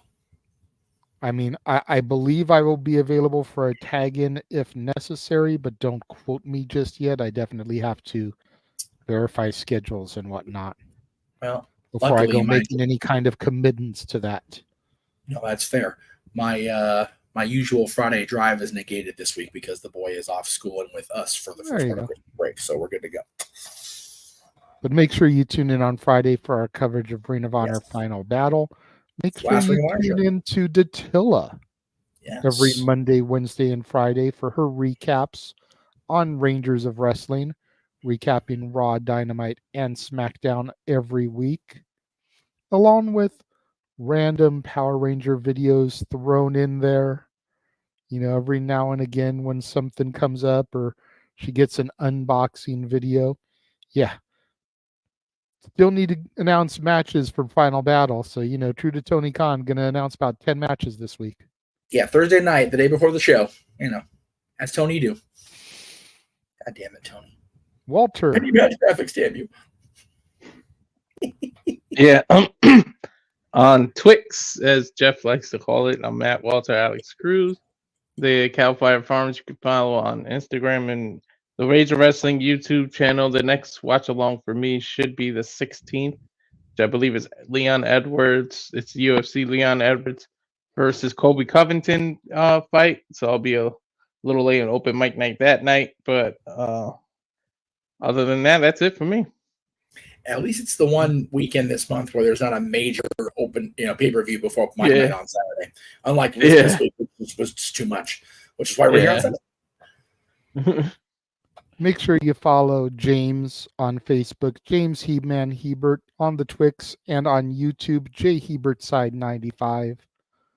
You can also follow Noah and his Simple Man's brand on Facebook, Noah Foster, or on Insta, Twix, and YouTube in Foster 1916. Of course, on YouTube, you can go to the community section and you can find all of the leagues that he does for professional wrestling. A lot of them are winding up and ending for this year, but they will be beginning anew come January. That's it. Of course, be on the lookout for Noah. That's what I call music. Noah, that's what I call slow jams. And Noah, that's what I call Disney as well. He's not even here for the gimmick. But damn it, we got to get it in at least once. That poor man. You talk about being the best announcer of the year and the MVP of this network. He's the most forgiving dude I've ever met. We put that man through some shit. For the love of the game, brothers. That's right. Don't hate the play, I hate the game. You guys saw him last week on the show. Go give Gino Rivera a follow. Yeah. Gino Told You So. On Facebook, first name Gino, last name Told You So. On the Twix and Insta, all one word, Gino Told You So. And if you would like to book him in your local area for matches, interviews, whatever, Gino_Rivera at yahoo.com. Hell, man, he went on here and told us so for almost 3 hours last week. Right? Arlene says, I can't even pick on him today. Right? I know, Arlene. It wasn't our fault. And Matthew says, somewhere in the void, Noah is screaming. With any luck, the man is resting after church today since he had it last night. I mean, I just put to rest. I just responded to that. I was like, yeah, he might be snoring right now, not screaming. If you believe in the deities, hopefully that man is resting, if not flat out friggin' sleeping. God bless that man. Yes, and God bless him even more come December 23rd when it'll be time for our second annual Eve of Christmas Eve special. Christmas time. Oh, it's going to be a doozy this time. Give me just a second. Why don't you talk for just a minute, Jeff? I am going to bring up the wheel so you can see what I have done for this year. What he has done to us is no doubt going to be torture, mayhem, shenanigans, and as an agent of chaos, I support all of that because there are Christmas songs, and see, we kind of went into this little tentative, a little wary last year because we were afraid of public domain. What we negated to realize, Mr. Williams and myself, was as long as the music's not playing behind it that's copyrighted by Phil and the artist or company here, we can freestyle sing whatever the hell we want. Yep. So all this shit right here, what I've done to the wheel this year is I've divided things up into categories, and then I've thrown just a couple of songs on there. So you've got things like a country Christmas song. You've got Super Chatter's Choice. You've got All I Want for Christmas Is You. Modern Christmas. Female artist. Pop rock Christmas. Panel's Choice, where we on the panel pick what gets to be sung. Last Christmas. Classic Christmas. Male artist. And then it begins to repeat itself. Now, What some of those things mean is country Christmas. Obviously, it seems a little bit self-explanatory. You pick a Christmas song by a country artist. Pop rock Christmas, same. You pick a Christmas song by a pop or rock and roll artist. Male artist, female artist. Where I think people are going to have the biggest issue is classic, modern. How do you define this? Because classic, shit, there's stuff from the 80s and 90s being played on classic rock. Don't give me that look. I'm older than you, Meacham. I'm not looking at you my spine will curve before yours. So what I mean by this is I'm dividing the music basically up into eras. So anything pre-1980 would be considered a classic Christmas song. That's where you're going to find your Sinatras, your Nat King Coles, your Elvis, your Brenda Lees. That's where you're going to find your Elton Johns, your John Lennons. I need to double check Paul McCartney. I don't remember if that was 79 or 81. It was right around the turn of there. So I need to see where that one falls. But that's where you're going to find those songs.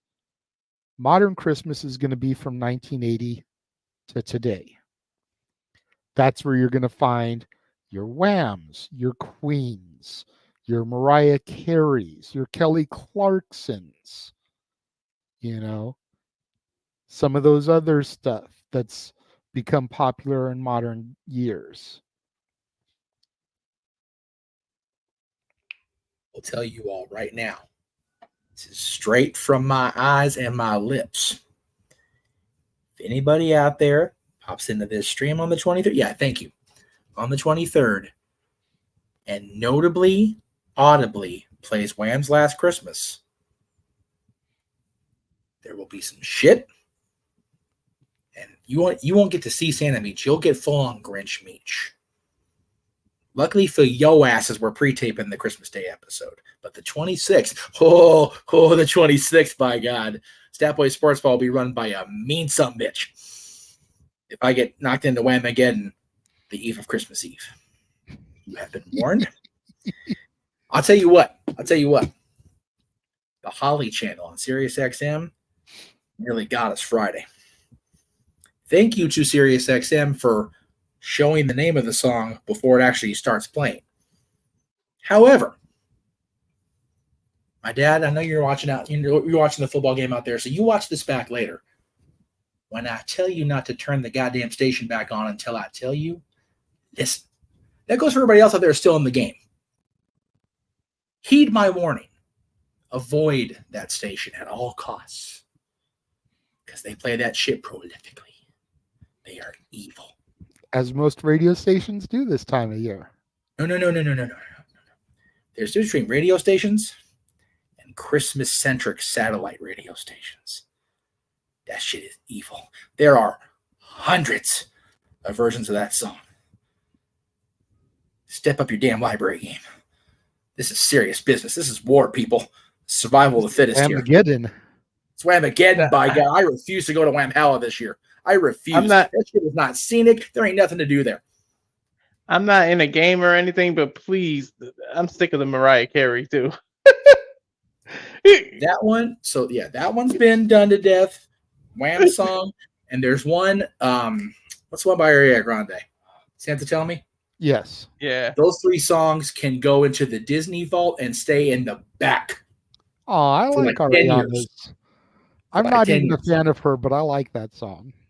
I did too. The first time I heard it this year. I'm on the 255th now. I'm done.